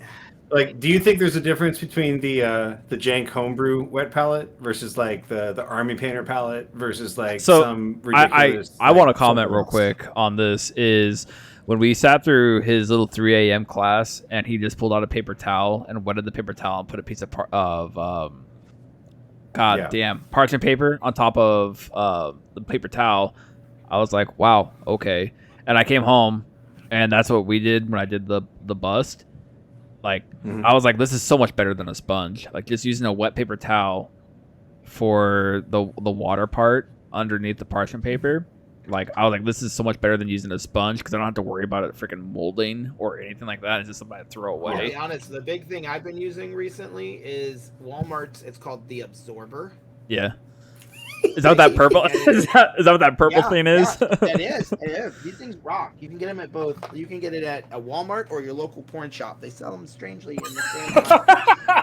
It's like a ShamWow. Like, what is this thing? Yeah, Like, it's called literally. It's called Where's Vince? the Absorber. It dries anything faster and easier. Okay. so it's the Second post ShamWow logo, ShamWow. La Rapidente. We're a multicultural Okay. podcast Okay. stream. Okay. Simply the best. It's the #1 choice of car lovers. I mean, it says right there. But here, Simply you need to the best, understand, so- it's not just Oh. for cars. Okay, so it's simply the best, and it's not just for cars. I'm See, sold. look. You And it lasts for years. You can use your dog. You can use it to dog. You can use it to fish. You can use it to clean up. It's So we're talking like large what? coffee. Look at Like this. an absorber, and then a roll of parchment paper, So, and you're yeah, good. so basically what I do is right here, you can see it on the thing. It's just like literally this is just the sponge cut down and then Okay. and put into it, and then I just put the palette paper on top of it. The reason why I like this is it's a sponge and a towel. So it is like a ShamWow, but they don't. I hate to tell you, go and type ShamWow into your browser and tell me what happens. I would just make sure that Safe Search is on and that you're not at work. Oh man. But that's what I'm saying. Like, you can use whatever you want, you know? Like, at the end of the day, like, you could use, like, I know people who use pieces of tile. My only reason why I suggest the wet palette, and even if you want to get a fancy one, is like, you know, as long as you're using the information, it doesn't really matter. Like, get the thing that you like, you know? Yeah. Well, it was I've like, got a tile. I use it mostly for metallics. Like when I'm doing metallics, I'll use Yeah. my tile. so for me, I had gotten like the P3 wet palette, and I bought the special parchment paper that came with it, and I was super ignorant about it. And I was like, wow, wet palette. Everybody's talking about wet palette. This is going to change my level of painting. And then, like, it literally just sits in a drawer the entire time. And then, like, when we had our little 3 a.m. session, and you were talking about, well, you We've use got your to wet stop palette. calling it at 3 a.m. session. Every time you text me, like, can we talk about Sounds a 3 so a.m. real. session? It sounds so real. I was like, honey, it is okay. That's Dylan. His wife is wonderful. Trust me. Like, no, I'm not confused. No, I'm not. We were painting. But now it's even better because wasn't you can be weird. like, this is the guy. This is the guy. 3 a.m. This is 3 a.m. Yeah. Okay, yeah, that's gonna win me a lot of points. Hashtag bald meta. But no, you just like the whole, I guess, class, we'll call it, is like, it changed my idea of a wet palette, like you were talking about earlier, is using it to, like, you build that spectrum and like wet your paints down and all that, and it's like a single time use, not like a multi-day use, even though you can use it that way, but using it But for you really that. shouldn't. Yeah. And that's the thing is, it's like a lot of people grab this item and everybody hears this thing of like, you know, you need a wet palette. And then people get a wet palette and they go, okay, it's here. What do I do with it?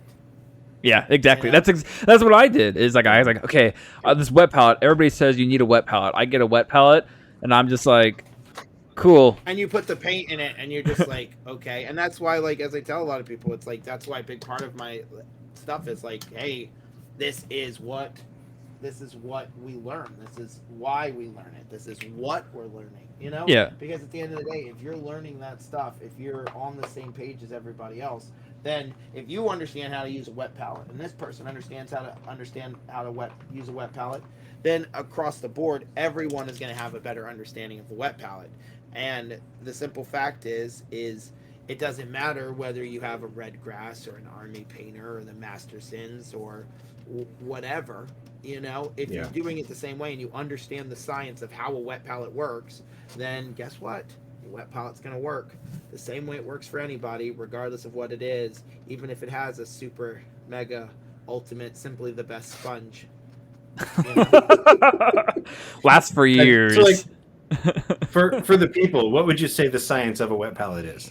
The science of a wet palette is basically just understanding that you have, the reason why they use parchment paper is because, like, the paints we use is when we're using our palette, we apply something that is nice, moist, and wet, because that's where we like to live and we like to sit there. So by applying the paints onto that, having the paints allow them to basically absorb some of the water slightly, and basically like a little suckling plant, like a little kitten, like drink from the bounty that is your wet sponge.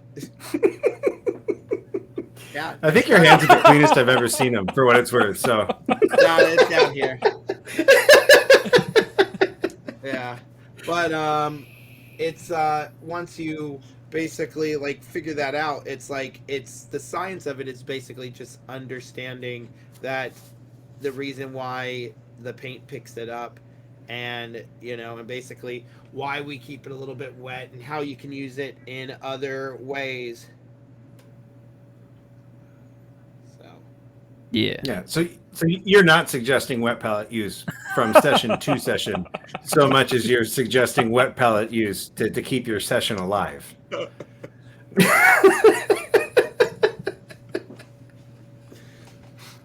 but no, for me it's more or less why I like it is because it allows your paint to it's naturally like your paint, the pigments, the mediums, all of it, they're going to naturally pick up a little bit of that water, you know? Yeah. And basically by allowing it the ability to do that, it's going to give you more time to paint. It's going to give you more time to get your paint, you know, water.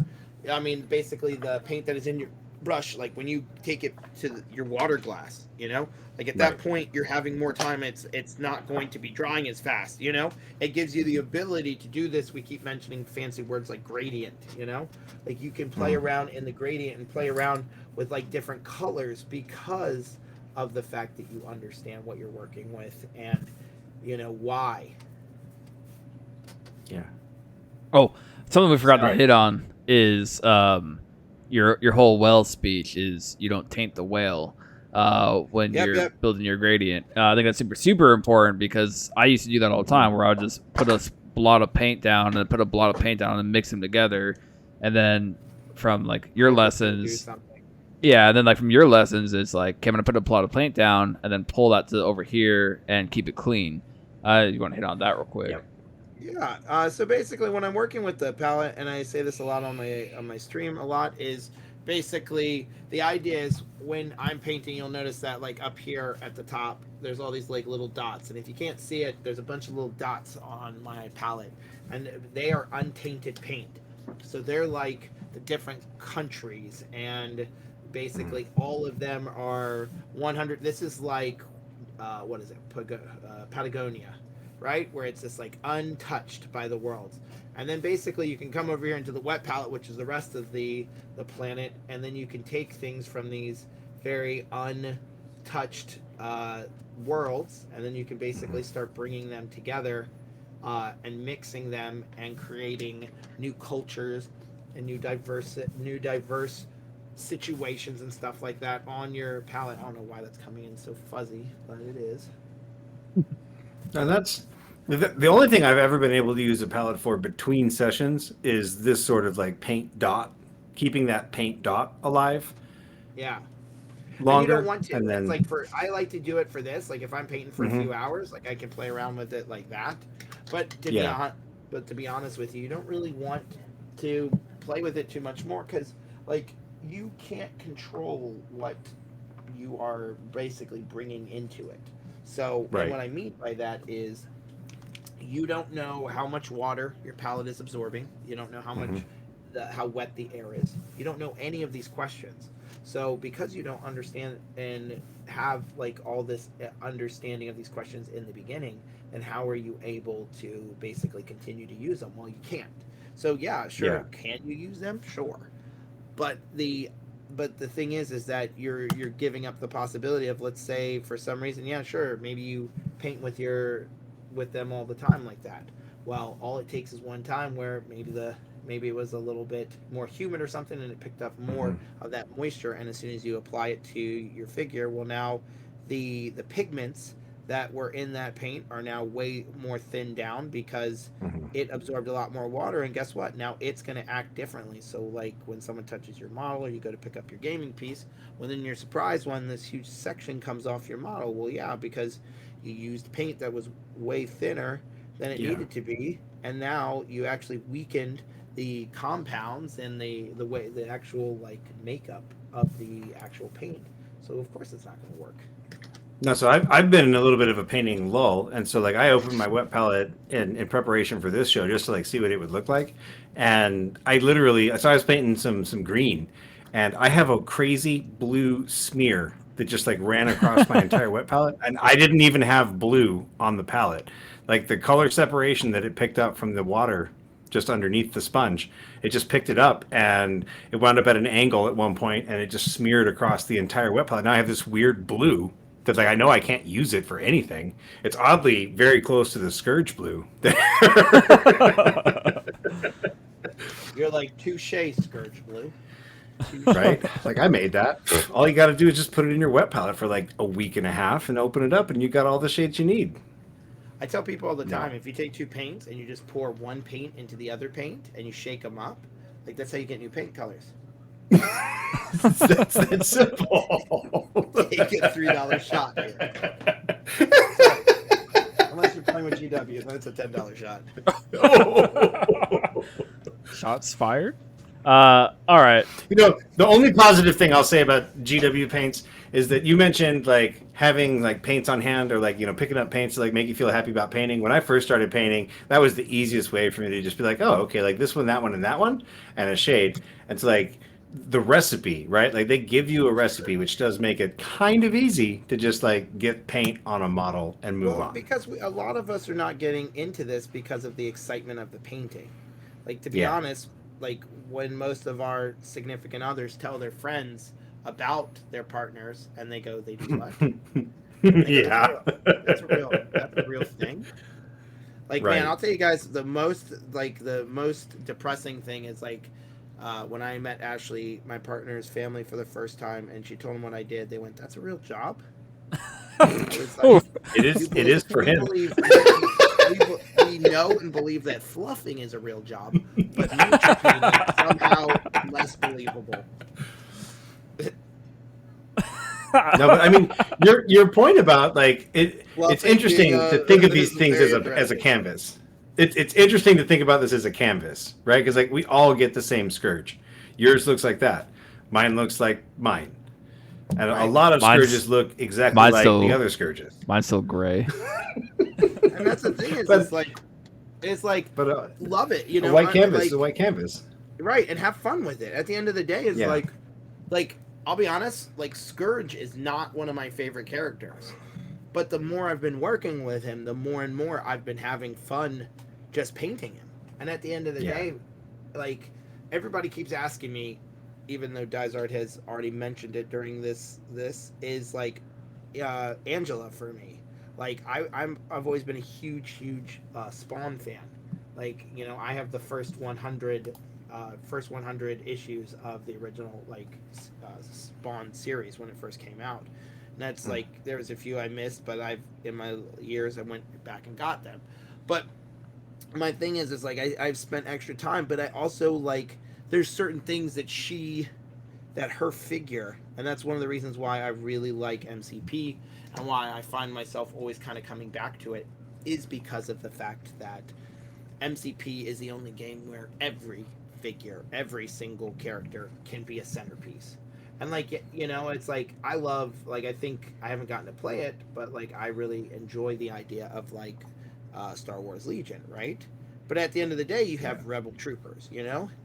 But like, other than like the minions, which still come with a named character, like everyone is like a fucking superhero or a bad guy, you know what I'm saying? Yep. So it's like you can, it's like, it, for me, it completely epitomizes and allows me that open shot to like paint like literally a team of a bunch of centerpieces, you know? Yeah. Mm-hmm. Yeah, I completely agree with that, because it's like before I'd paint and like War Machine is just a bunch of troopers, a bunch of like your centerpiece is like either your battle engine or your colossal, or back in the day before those were out, like your Warcaster, like that's like your one unique thing, or your single units or single solos, whatever they were called, and like you'd have like all that stuff, and then you'd have a big old army, and that's why I love Guild Ball, because like every single piece was unique, and I felt like when I was painting it was like actually worthwhile to paint.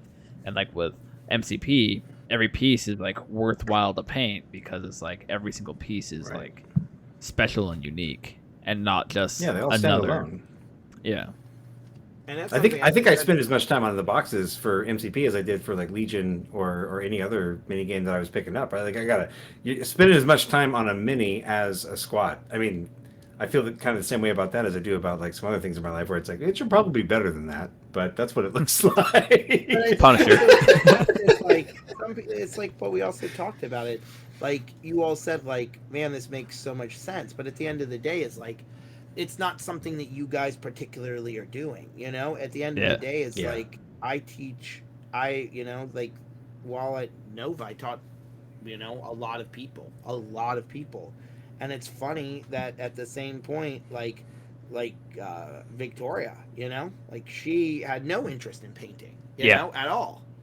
And then it was the fact of like a lot of the questions that she ended up having are questions that are very common in this, you know, in the whole thing. Sorry, I'm realizing that this whole area is way too fucking bright. Values. Yeah. So but what is the street light on that handle? Like, what does that street light do? It's a finger holder. It's for your hand comfort. Oh, brilliant! Okay, And yeah, so, yeah. I like, see it if now. I'm gonna work, like, if I'm gonna do these eyes or these like face tattoos, like that, Mm-hmm. I Mm-hmm. can grab it with my full hand, like this.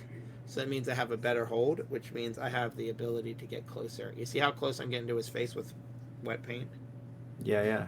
'Cause I No, hate that's myself. nice. I have one of those actually, and I've never. What? Yeah, I don't use it because I use the Citadel one because. Well, you can send that one to me, and I will send you a Citadel one.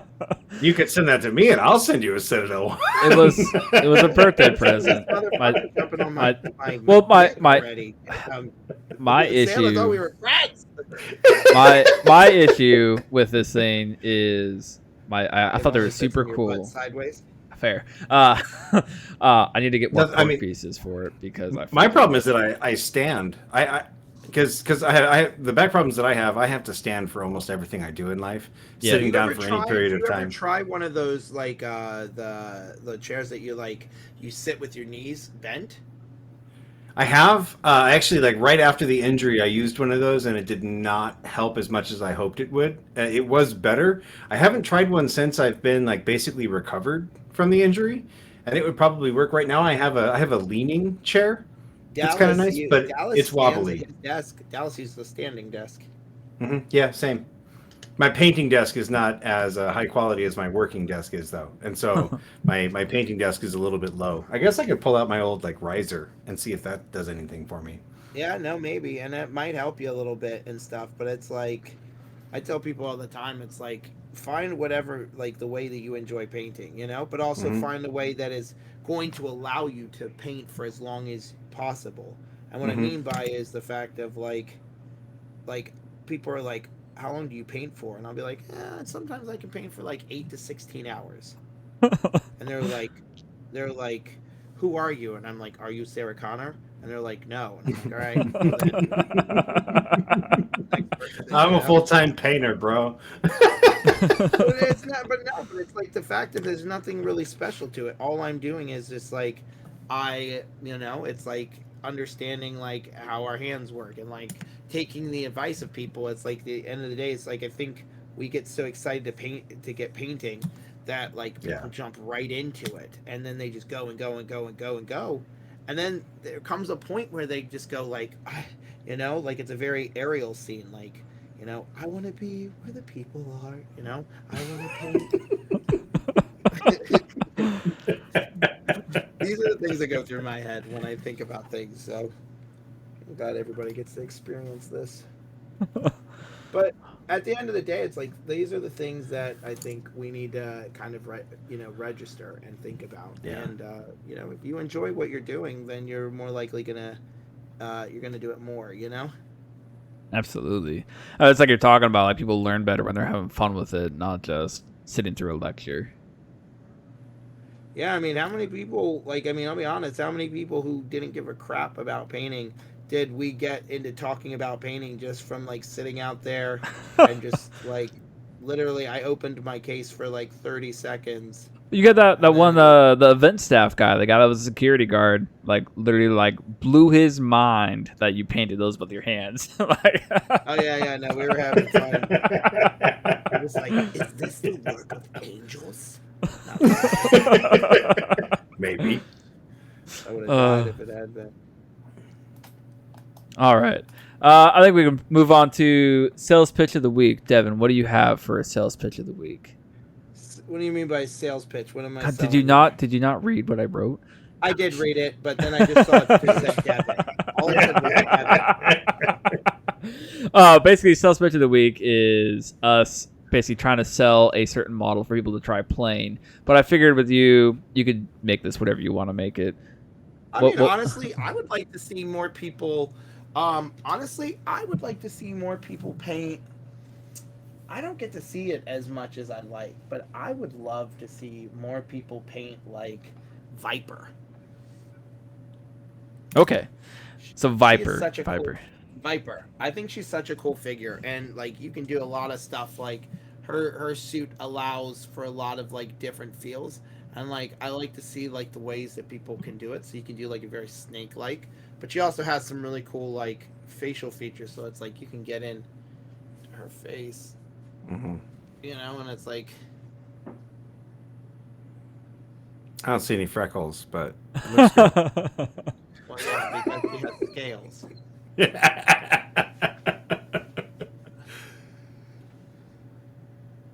You got Brackus in the chat. I painted Viper I know, after I I did was just Sin. about to bring up Brackus. But that's what I'm saying. All right, Brackus. Well, then you got both. Then it looks like you're already ahead. You're ahead of everybody else. Yeah, you can go, if you'd like to, you can go over to my Twitch and find my PayPal. Do a subscribe. All right. Let's jump into Hobby Corner. We had the Accountability Club for August. Devin, if you don't know, the Accountability Club is something that we have people voluntarily sign up for just to get shamed on this podcast because nobody ever follows through with their goals, including myself. My August goal was Monochrome Blade, and I absolutely failed at it. But basically, the whole thought of it is people put in a goal for what they want to paint for the month, and they submit pictures of their finished product, or they just don't do anything at all. And then they get shamed on the podcast, where Sam will sit here and read out all the names of people who did not meet their goals. So, Sam, what's the shame list? Well, first of all, I have a big apology for Joey Edge because in August I gave him shame and he passed. I don't know what happened. My eyes blurred out. I just wanted to shame the guy, and it just I saw red and I said his name. So Joey, I'm sorry. I never meant to shame you. It's been a long time coming. I know I said I would apologize like the very week after when you were like, but I did it. And I was like, you did. Dang, I'm terrible at this. So Joey, I'm sorry. And now, shame for September. Big Positive Geek, shame. Dizzard, shame. Yeah. Finger Guns, whoever that guy is, shame. Gillis, shame. Hebenator, shame. Ron, Mithrander, shame. Nate, come on, Nate, shame. Nellen, shame. Matt, one absolute Matt, shame. Sure thing, what? Shame. And Scruff McGruff messaged me and let me know he's painting his house, so he didn't have any time to paint the miniatures he said he would. So Scruff, shame. And that's our shame list for September. That's not that bad. Brackets, I always fail been worse. Accountability Club because I forget to submit anything. I've done that, and then Okay, so remember, right? We're not shaming for a failure to submit, but if you fail to submit a goal for 3 consecutive months, you will be dropped from the club. And if you're dropped from the club, you're never going to get the mug. so Devin's trying to play Apologize by One Republic. It came through a little bit, but I don't think it came through too. I was too well. shifting. I was shifting it, so it wasn't But no, my October goal will be the Monochrome Blade. I will get him done by October. Get her done. Well, I would hope you would get him done by October because we're in October. That's, I'm going to that's put the hope. Clea is going to be my only goal for October. But what's funny is that I'm still going to paint Miss Marvel first. So I don't even know. Do I also pick a goal? Yeah, go ahead. You Go can ahead, pick a goal. I will finish Angela. Are you sure about that? All right. Not at all. Not even a little. No, but honestly, I should be able to. I've been trying to. I'm very excited. I have some. I'm going to go paint some friends soon that I haven't gotten to see in a hot minute. So I'm very excited to actually go and paint with them tomorrow. So that should be a fun and exciting time. Nice. All right. Our next little segment is Challenge of the Week, and we're going to give this to you as well, Devin. Challenge of the Week is basically encouraging people to build a list focused around a central idea. But if you want to do whatever you want for Challenge of the Week, because you're a wild card, what do you want the Challenge of the Week to be? I want the Challenge of the Week to be to build a list that is completely based on one color. All right. So Nice. you've got to basically pick a color. Let's say you pick the color green. This will probably be a very, very popular one.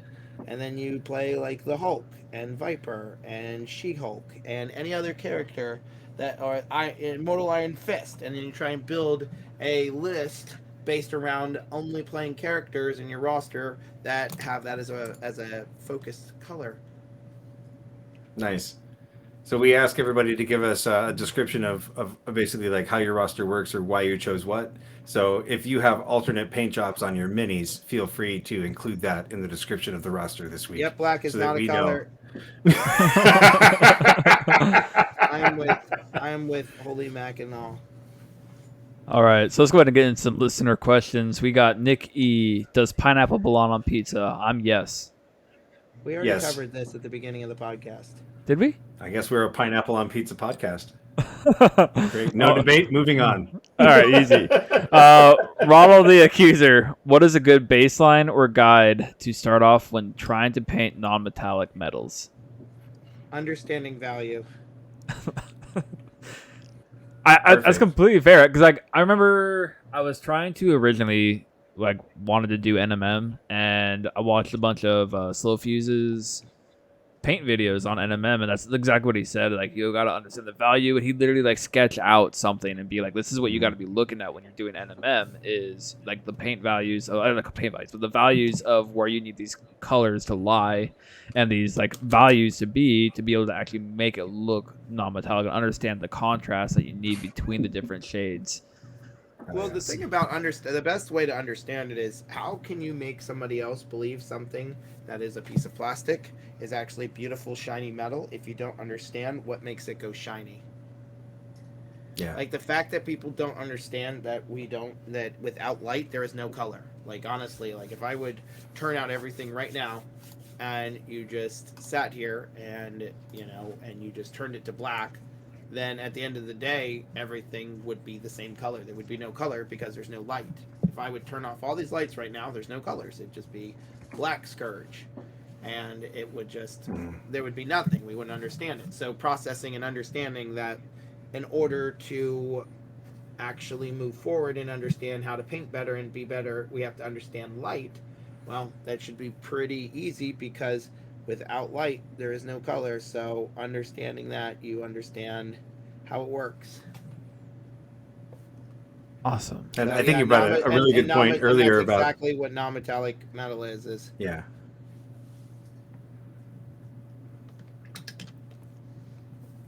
I think you had a really good point earlier about looking at like Renaissance painters and what they've got going on. Like that was something that I did when I painted, when I did my Zemo repaint.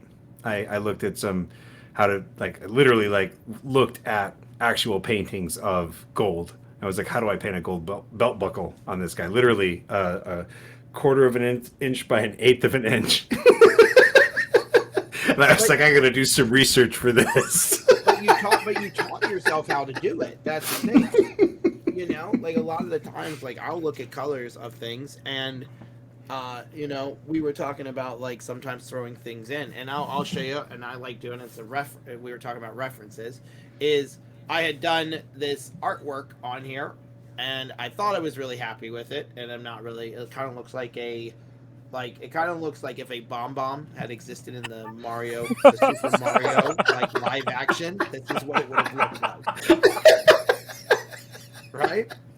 Sure. But then tell me I'm wrong. Like You're not wrong. I'm not. I can't unsee it. But at the end of the day, it's like when I started working on it, I was like, I need to do something cool with the back. And somebody said, man, you should do like a Stargate. And I was like, okay, Stargate. And I was like, and somebody popped in a picture into the chat and I said, all right, done. And it was like, then I used it to basically paint a Stargate. And for me, it was pushing myself to see how far I could push myself to see, like, can I make it look like a Stargate? To the point of, like, I pissed myself up to the point of where old live-action Mario over here is about to get painted over.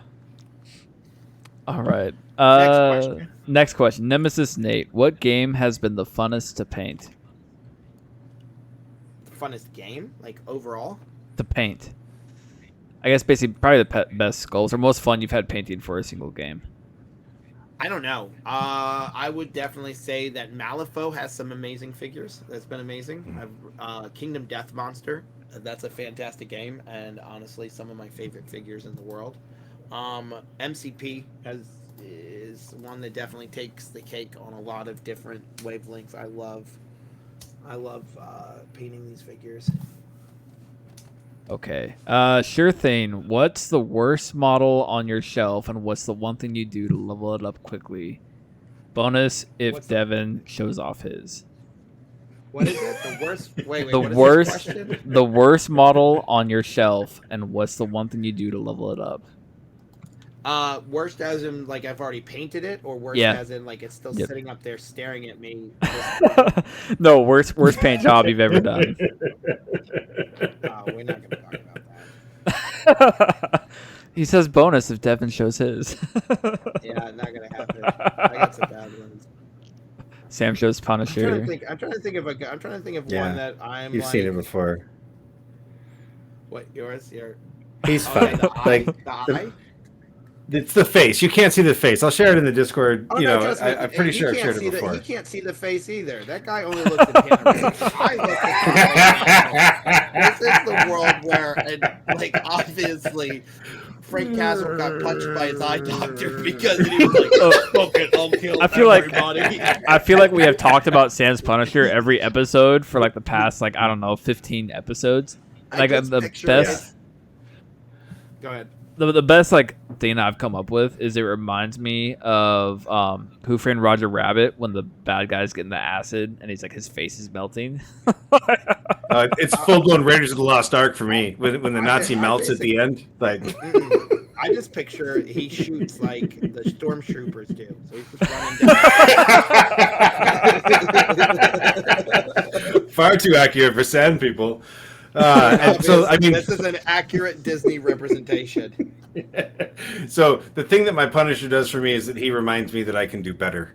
I'm not going to fix him. I almost picked up another one when I was in Atlanta on Saturday because they gave us a sweet discount for any MCP products while we were there. But then I just left instead. But one of these days I will paint a new one. What? You might as well just glue fucking googly eyes to him.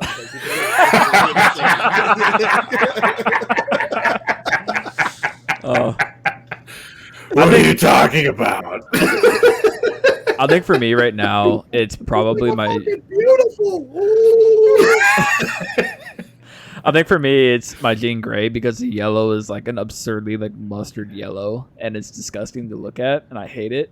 But I'm kind of like with Sam on that. Is I don't want to paint over something because I like looking at where I've come. Yeah, but I mean, think about that scar bust I showed you guys. At one point, she was a very unfortunate female. At one point, there was a point where I looked at her and I was like, "Put the bag on."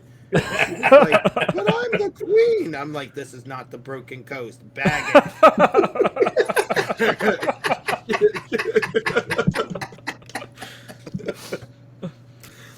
But at the end of the day, it's like one of those things. Is like I think that was a fun day for me. Is because I just decided one day, all I'm going to do is I'm just going to paint over this figure that I once entered into a painting competition, and I'm gonna see how it does. And it had taken copper at another one, and then it had ended up coming back, and I ended up taking gold, and that felt really cool. And for me, that was a really big step for me because it was like, yeah. This is something. It had shown that I had leveled up for myself.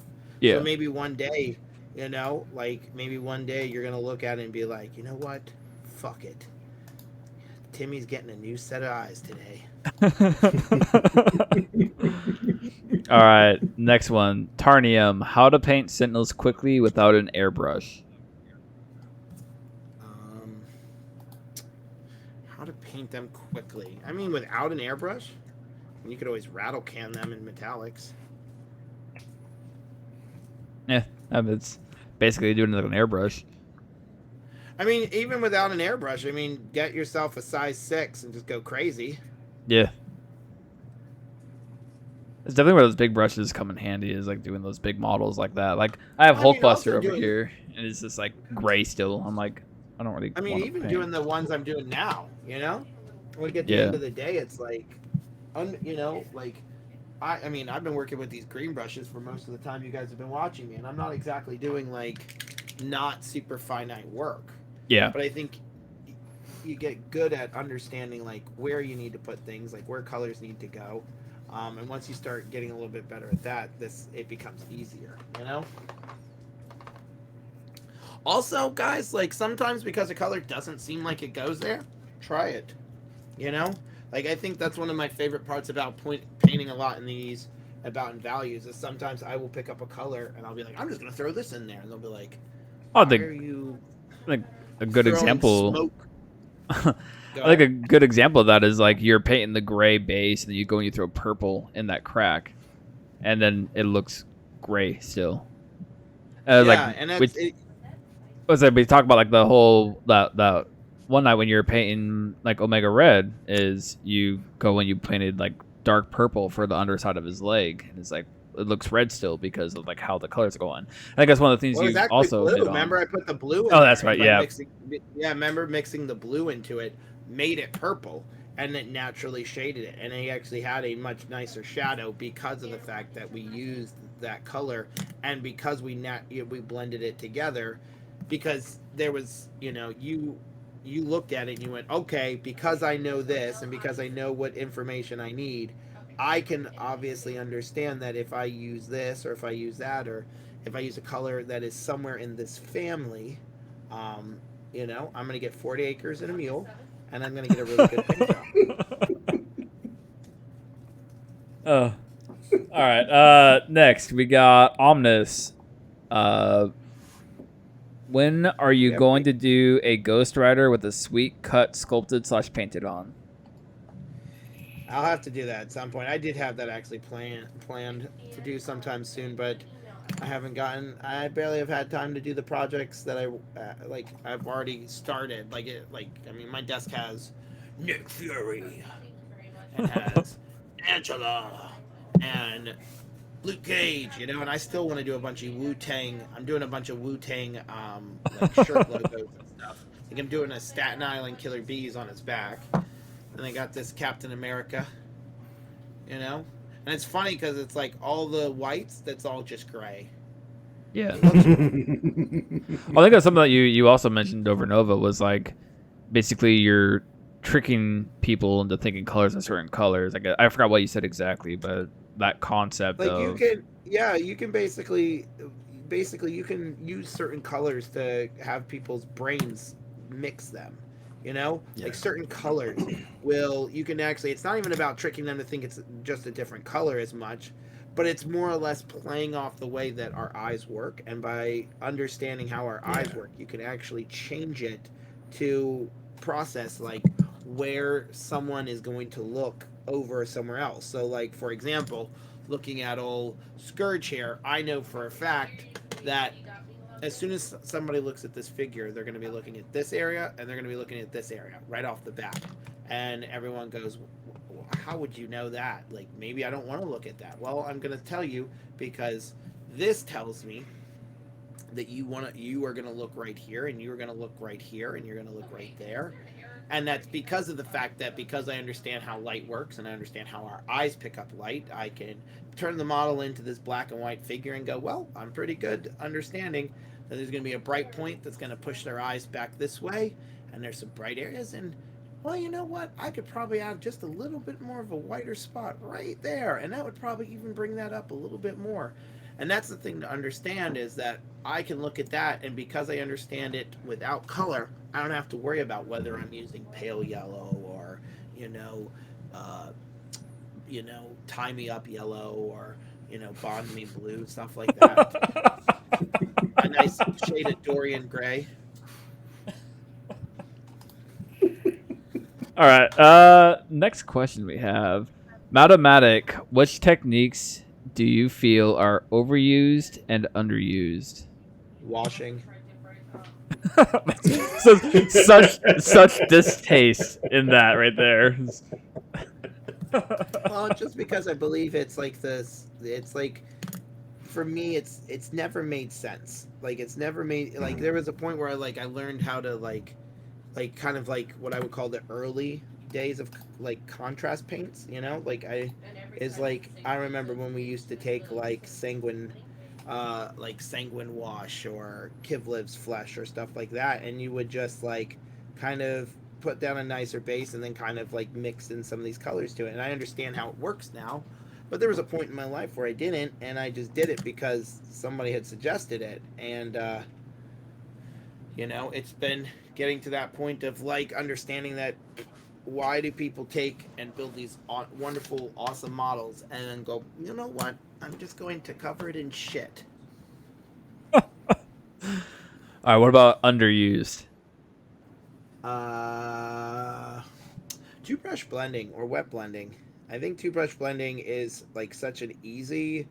It's such an easy technique that people like. I don't know why people are like super avoidant of it because like there's not really like any super process other than like just learning how to process it. And what it is like, and I can do it right here on stream, is basically all I do is let me find an area to do it.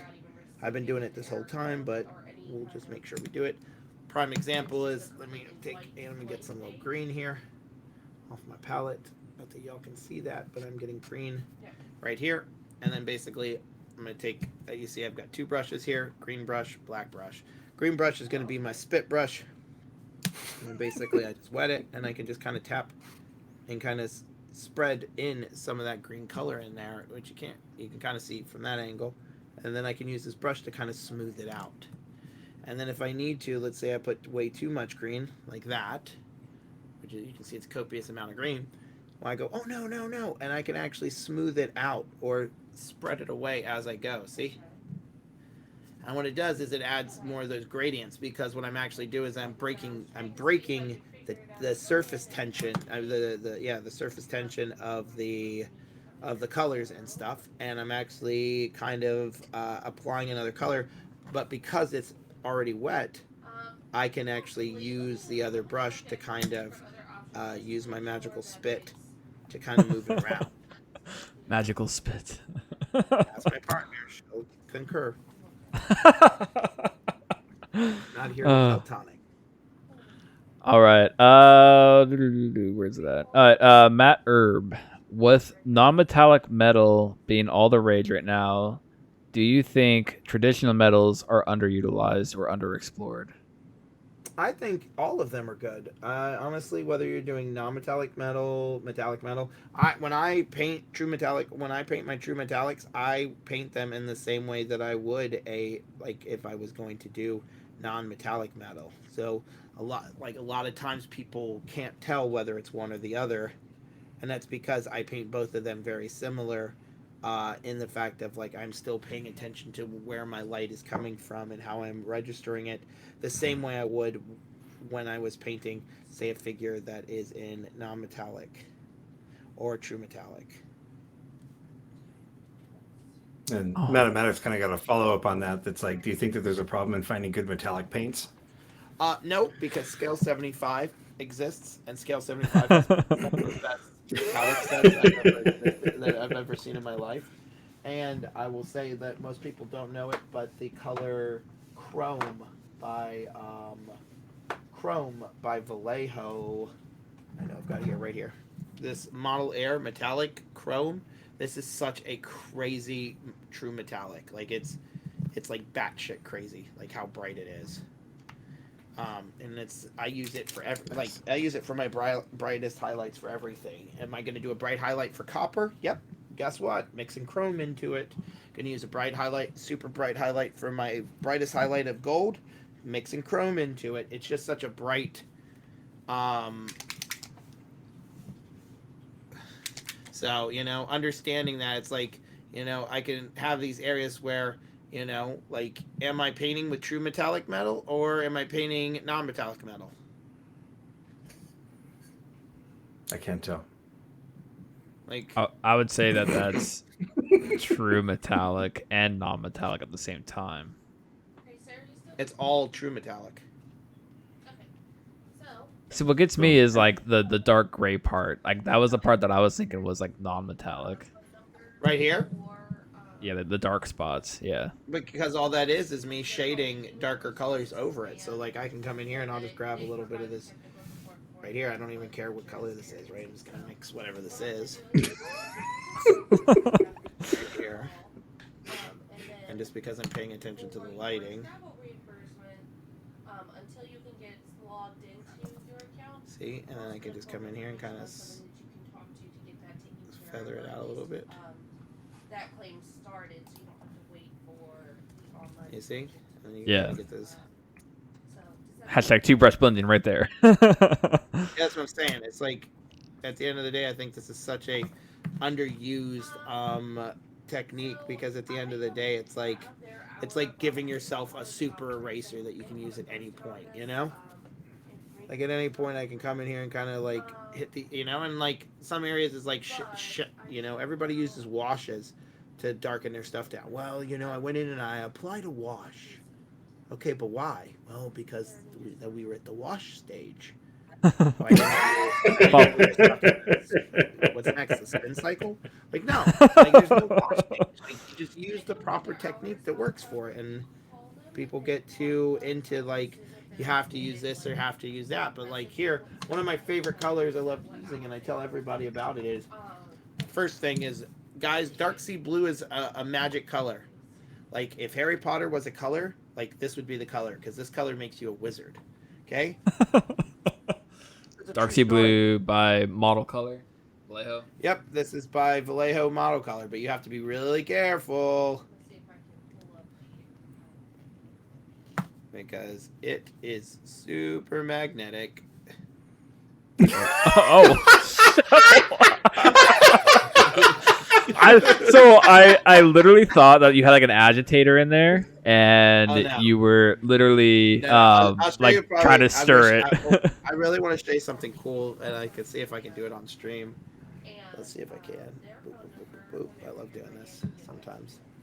Okay, hold on, let's get this. Ooh, Ready? I hear somebody's wife. It's not mine, it's mine.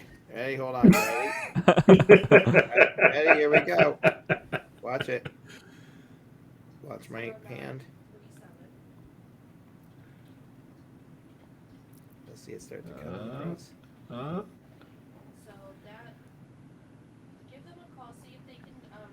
Yeah, I just saw the dot fill itself out. Yep, and watch, it'll actually, and one time on stream I had it, the actual thing tendril up, like I actually had tendril. Watch, here we go. Get a nice little blob, there we go. They want to start off and get the Garcia option to fix it before we do that. So, okay. Here goes. That's insane. Come on, little flubber. What is in that paint, and why is it not lead?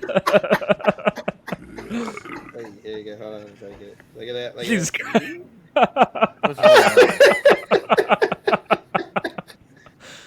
That's pure magic right there. Oh my god. Told ya. Fun with paint. Yeah, I can see it coming up. That's nutty. Look at you with your What? ferrokinetic paint. Oh my god. That's what I'm talking about. Bracket says that's close to coal black by Privateer Press. But the only difference Right. is when I swallow coal black by Privateer Press, my tummy doesn't feel funny. So this is radioactive too. This is like gamma. It's not really magnetic. It's basically one of the pigments. The reason why this paint is so amazing is the fact that the pigments that they use in it are so good that unfortunately it has it definitely has some magnetic properties. Strikes. I can find my keys anytime. Like I just lean over and usually most of the time they come right out of my pocket. Strikes midnight. Why do you need magnetic paint? Why don't you need magnetic paint? We're done This here. seems like a very silly question. Yeah, but no, that's one of those funny ones. Like you just, like, and that's the thing is only reason I know that is not because some artist took me aside and went, "I will teach you the secrets of magnetic paint." Like, no, it was like one day I was sitting there and I was like, "Holy shit, my magnet stuck to this."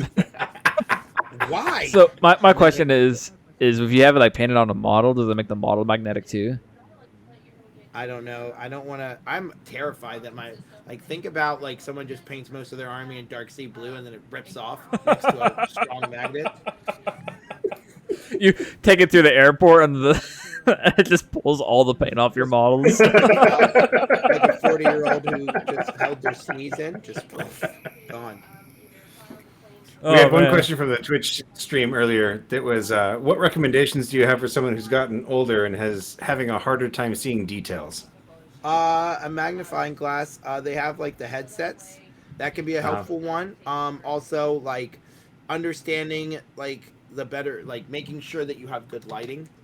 I tell people all the time. I think one of the biggest things that people would benefit from a lot of the times is, I suggest it all the time, is just better lighting. Like go in and just get yourself better lighting. Like people, I spent like I think like $250 total for both of my lights, and they're both super strong, very high quality lights. But at the end of the day, it's like I'm not gonna go blind trying to paint at my kitchen table. Yeah. You know. Yeah. All right. So we got Hyper Viper just joined the chat because I wasn't expecting him to come on. Very tonight. excited. Yeah. And He's my very question. excited to share permadamage. My Look, question. I didn't know you guys were gonna do shit on Mondays. I can do shit on Mondays. We did it carefully. But like my question for Devin here is, Hyper Viper is terrible at getting paint done. Like he's not a terrible painter. He's just bad at painting. Like actually pretty sitting bad down. painter, too. That's fair. I'm But- pretty bad painter. It's motivation. It's not the painting. It's the actual motivation. yeah. So like, how do we get Hyper painting more? Because he has to paint his list by LVO. And Okay, true. so then you basically they have to set goals. So it's like one of those things. Like I think what I tell people, I think one of the things that I set the best goal is give yourself 15 minutes a day. People go, what? And I said, actually legitimate paint. Like not set up for painting, not say I'm going to paint from 6 to 7. Like say I'm actually going to be dipping paintbrush into paint and I will paint for the next X amount of time, right? And what people don't realize is just by getting into that habit, yeah, sure, you might have sat down for 15 minutes, and maybe that time you do only paint for 15 minutes. But maybe that time you paint for 25 minutes, maybe you paint for a whole hour. And at the end of the day, even if you did just 15 minutes of work, that's 15 minutes of work you never have to do again on that figure. Unless it's Sam's Punisher, and then you're going to have to come back to that. Because God did not hate that figure that much. It's going to be a journey. It's going to be a journey back to the light. Journey, it's going to be a meme. it already is. Okay? That's Oh. what I like. All right. I think we're out of questions. Hyper, do you want to go ahead and hit permadamage real quick with what you wanted to say? I have so many things to say. I have like a list of things. Hold on. Let me find the chat. Me and Craig have been talking. All right, hold on. What was the day? It was what was last Wednesday? Last Wednesday was 28th. the 28th. Okay. That's a while back. We talk a lot. All right. We were testing permadamage. I found out that fucking Hulkbuster's OP. I like Hulkbuster a lot now. I've never played Hulkbuster before, but he played Hulkbuster Defenders, or no, Hulkbuster Convocation into me, and it was doing great. So now I like Hulkbuster. I want to play Hulkbuster with Hulk and Drop Off.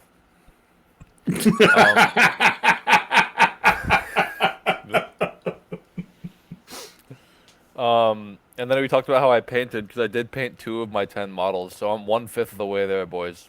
Woo! There you go. Keep me on it. And then we talked about he Which likes Convocation a models did you lot, so we paint? talked about I painted Black Widow and Iron Man from the core set because they're both in my Avengers list. Black Widow, I still haven't figured out face tone so well, so Black Widow's looking a little more black than Widow, but we're working on it. We're gonna get there. I'm gonna lighten that up. She looks great. She's just a little bit more African American than is canon, but that's okay. You know, we don't hate on anything. I'll make it work. I will figure out skin tones and repaint her. It's fine.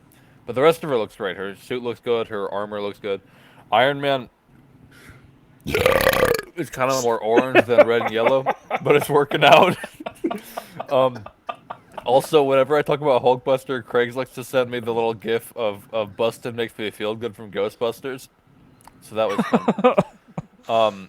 We both agree that Thanos is a really good pick for late game, like, you know, round 3 or round 4. Space Reality, Thanos is the best hired muscle character in the game. It's not even fucking close. I'm playing Hulkbuster, you okay? Cage, Wolverine, Deadpool. Oh, dude, Can you I'm burp your roster, please? I could. Wait, you want the 15 characters? Yo, I can burp my ABCs. Let me pull up Cerebro. All right, hold on. I have a shitty one, and then I have the one I'm actually gonna play. Let me drink some water real quick. Let me get some ammo going. Water's not supposed to make you gassy. Like, It's not making me gassy. I'm just dehydrated. Let's go. What type of water you drink in there? California water. I won't deal with this Midwestern racism right here. All right. I'm in Virginia. I don't think fuck. Virginia is That's Midwestern. the Ebonics widow over there.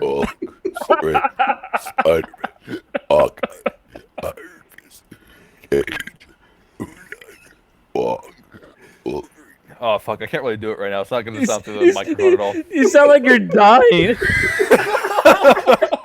No.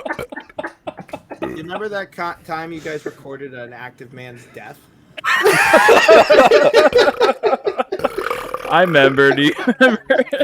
No, it's just like if we were in person, if we were at a bar together, this would make sense. I could like make the words make sense, but no. It's Hulk, Strange, Amazing Spider-Man, Hawkeye, Iron Fist, Cage, Moon Knight, Wong, Wolverine, Deadpool, Agent of Hydra, Bob, Okoye, Dynamo, Hulkbuster, Reality Space, Thanos, with a whole bunch of jank. It sounded like you were reading My last will and storybook testament. no, you sound like you were reading like Hulk. You were Hulk reading a storybook. Hulk Strange. Oh, I have that. Okay, I don't know where it is right now. No, I have What Would Hulk Do? It's like a little shitty graphic novel that I bought from Does it just Amazon. say Where the Smash? fuck did I put that? And it just Oh. says Jessica Jones. Yeah. I have What Would Hulk Do? A superhero guide to everyday life. It's like a little. But let's find an example. You can also get that in every porn store. Getting stuck in traffic. If Hulk smash all cars in the way, traffic go much faster. It's a good little book to have, you know. But yeah, I think Asgard. Sam, I don't think Asgard's the play. I think Thor will die too fast. Yeah, I was talking with some friends about that the other night, and it's just like there's way too many Asgard characters that just go pop from time to time because There's no damage resistance in that affiliation. Right. Yeah. Yeah, Why no, don't you like just the healing is neat, but it's Just by it Malekith. doesn't. Yeah. Okay. 'Cause here's the thing. I strongly feel that Malekith is like he will die in a single round, unless you like Yeah. save him for round 4 and your opponent has literally nothing left because they've been playing poorly for the first 3 rounds. I think Malekith just dies. Because sure he's tanky or whatever, but there are like 18 different things that counter Malekith defense right now. No, there's Also, going to be a lot I of think, things in like- this league that just like you're going to bring it for one game and that's going to be it, and it might not be what you thought you brought like for one game. Like That's you why I'm thought you were going to bring playing this Okoye, for the dude. whole thing. Yeah, right. I like the Bob play. That's Like- pretty spicy. Like he's just going to be injured forever. Because he just doesn't die. Yeah, that's the idea. It's like, so I have like 4 healing factor characters, so I'm 100% sure like most of these are gonna die. Yeah, But in the yeah. one test game I played, like after our last Wednesday, I played with the other guy who was in our stream going on, and Wolverine ended the game on full health because I just like put him in a corner and no one fucked with him. Like, yeah, Right. this is great. This is what I wanted. Heal up, Like bro. they know they're not gonna be able to one round him, so that's fine. No, I'm definitely looking at like all of the healing factor models like real hard. So I like Deadpool's one of my favorite characters in this game to play, and even though he's Yeah. like, a 10 health pool or whatever, and I think like the meta is gonna be just giant health pools and healing, if there even is a meta. I don't know. I have another list that's just it's called I just wrote Cabal, but it's literally just old school Black Order, so like Mindspace, Thanos, Corvus Proxima, Malekith, I've used Mystique, that. Bullseye, Bob, Yeah. MODOK, X-23, Domino, Killmonger, Shadowlands, Daredevil, Hood, Winter Soldier, Ultron, and you don't even care about winning. You just kill. It's like the run killer, Yeah. right? You You're just go just in in to there and kill. kill people, as many models, which I as think could possible. also be really fun. I'm not here to win. I'm just here to make sure you don't. Exactly. I played a game as defenders, like in a regular game, right? I was playing defenders, and it went really well for me, mostly because like they couldn't kill me. And I was like, man, this would suck if they were playing Malekith and they just deep dive Strange immediately, you know? Just kill Doctor Strange. But that didn't happen, and that didn't work out for them, so it was fine. I don't know what I was talking about. Yeah. Strikes Midnight in the chat. It's the bald meta, duh. I'm not bald, sorry. Yeah, but the characters are bald. Let's take every Hulk's not bald bald. character. He can be. You just shave his hair off. Well, that's true for literally everyone in the entire, like, conceivable universe. Or they're instantly better then. How does that make them better? How does it not make them better? Because Hulk's hair grows back, so you're literally bald for like 10 seconds. Does it though? It literally, yeah, I can show you canon evidence of Hulk's hair growing back. Fair enough. Okay, I'll concede.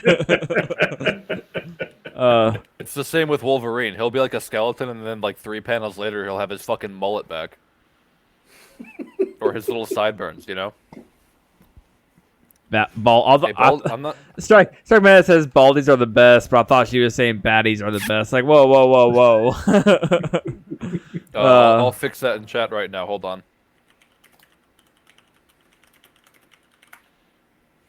Baddies are the bald baddies are the best. Oh jeez. All right. Do we have any other questions out there for Devin when he gets back, or it's about time we wrap this bad boy up? 3 hours. Play big health pools in our exciting tournament coming on in 4 days. If you're watching this live, if you're not, I don't care. I'm excited. Wait, how many folks are in our thing? Let's look on long shots. I think 17 right now or 18. That's a good amount of people. Yeah, I decided I'm gonna rock Midnight Suns with Winter Guard. Oh, son, there are 21 players. Earlier today there was only 17. That's awesome. Me checking, and you added 5 or 4 or whatever. It's probably because I actually put out the rules pack earlier today. That probably helped a little bit. Yeah, I don't think we have my guy Morgan Reed yet, though. I gotta get on him about that. Make sure he's pester him, be like, hey, I thought you were gonna play. But any other questions for Devin by the time he gets back? Hybrid, do you have any questions you want to ask Devin? How do I get to be as good as you at painting? Do I just paint for like 20 years? Is that the idea? Ask him when he gets back. He's not here right now. He had to go use the bathroom, he said. Hashtag longest episode of Rogue. Yeah, no, You know- I was like, I kept checking back in to be like, are they gonna can I talk about fucking permadamage yet? And no, they're just still talking to this dude painting, and he's painting really well. I can't stop them. I've had like a real like lull with painting for me. Like I painted the bus and I haven't like painted since.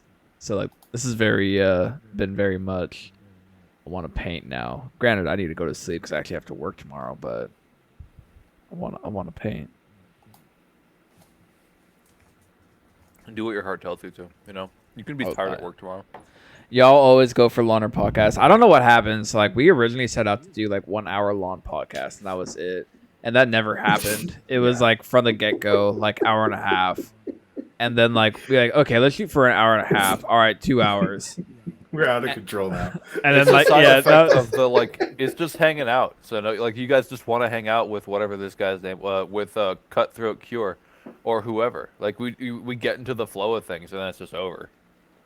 it's hard to end it. It's really hard to end it and be like, all right, I guess that's it. That's why we came up with the whole "this has been the Rogue Agents" thing, because it's like, how do you end the conversation?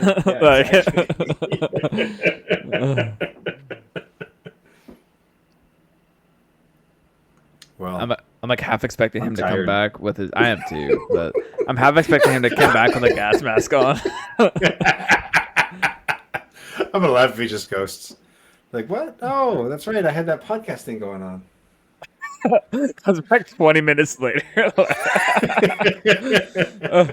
I didn't forget about you guys. I got something that came up. I had to do. Real talk, though. I might have to go. I'm getting tired, to be fair here. That's completely fair. I It's am like too. 1 a.m. for you guys. It's only 11:30. I wish. No, it's 11:30, but still. If it was 1 a.m., I'd be asleep. Oh right, I have military time on my computer, and even though I've been using it for literally years, on all of my devices, I still fuck it up. I'm like, yeah, 22 means 4 in the morning, right? For sure. That's what it means. Just add it together. Yeah. All right, well, we've been the Rogue Agents, and I'm out of here. All right. Closing this out. Rad Dad's got to get some sleep. All right. I think I'll end the podcast here, and I can't ghost him like that. Oh, heck no. All right. I guess we have been the Rogue Agents, and Sam said the rest.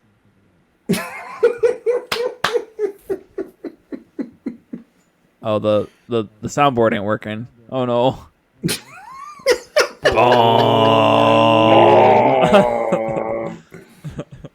Perfectly balanced. All right. All right, that's it for that. The Twitch stream's going still, but the episode, I'll wait till he gets back so I can close this out proper. All right. All right. Have a good night, Sam. Yeah, good night. Bye. Good night, Sam. Good night. Oh, the world has got bunk. So wait, that was not Strikes Midnight in the background? I could have sworn. No, that was Devin's partner. So complicated. Yeah, no, What if she was not. You can't hear her. My mic set up to where you can only hear what's in this room. Sorry about that. Oh, you're fine. Sam said peace out. I have to go to sleep. Good night. Moments ago, you just missed him. Yeah, like not even 30 seconds. Yeah, I was like sitting there and I was like, I have to use. I was sitting there and I went upstairs and I was like, man, it has been hours. I need to use the bathroom. I can only hold it for so long. I'm honestly, I had to go use the bathroom twice during the whole entire time. I was just like, wow, I gotta go. I had some Nashville hot chicken yesterday, and then today at work, someone brought in these ridiculously sugary cookies, and I was like, well, I guess I'm breaking my rule and taking a shit at work. That's gonna happen. Huh. That's Wow. that's bold. Hopefully that was fun and you enjoyed yourself. Well, it wasn't the end of the world. It was kind of the beginning of the day. So, it's like, this is happening. It's gonna happen. But yeah, But I love me some hot chicken. Hopefully you guys enjoyed that cast. Hopefully that went well. Oh, Dude, you're a wild yeah. painter, straight up. Just like the little bit I saw, like popping it on Twitch every once in a while. You got some straight skills, no lie. Thank you. Your beard's also nice. Yeah, it's way better in person. I think my beard is probably one of the things I've actually been the most impressed with. It's just really come in really well. I just want to finish the Scourge and this Angela and stuff. So Crushing it. I'm really excited about. We're not still like recording, are we? Or No, we're it's live on on Twitch. It's on Twitch, but But not for we're the not episode. recording. okay. Yeah. And then, be careful with what I'm talking about. I always need to remember where I'm at. I'll go ahead and stop the Twitch because we can start closing this. But thanks for hanging out, everybody who came to hang out, and we'll catch you later.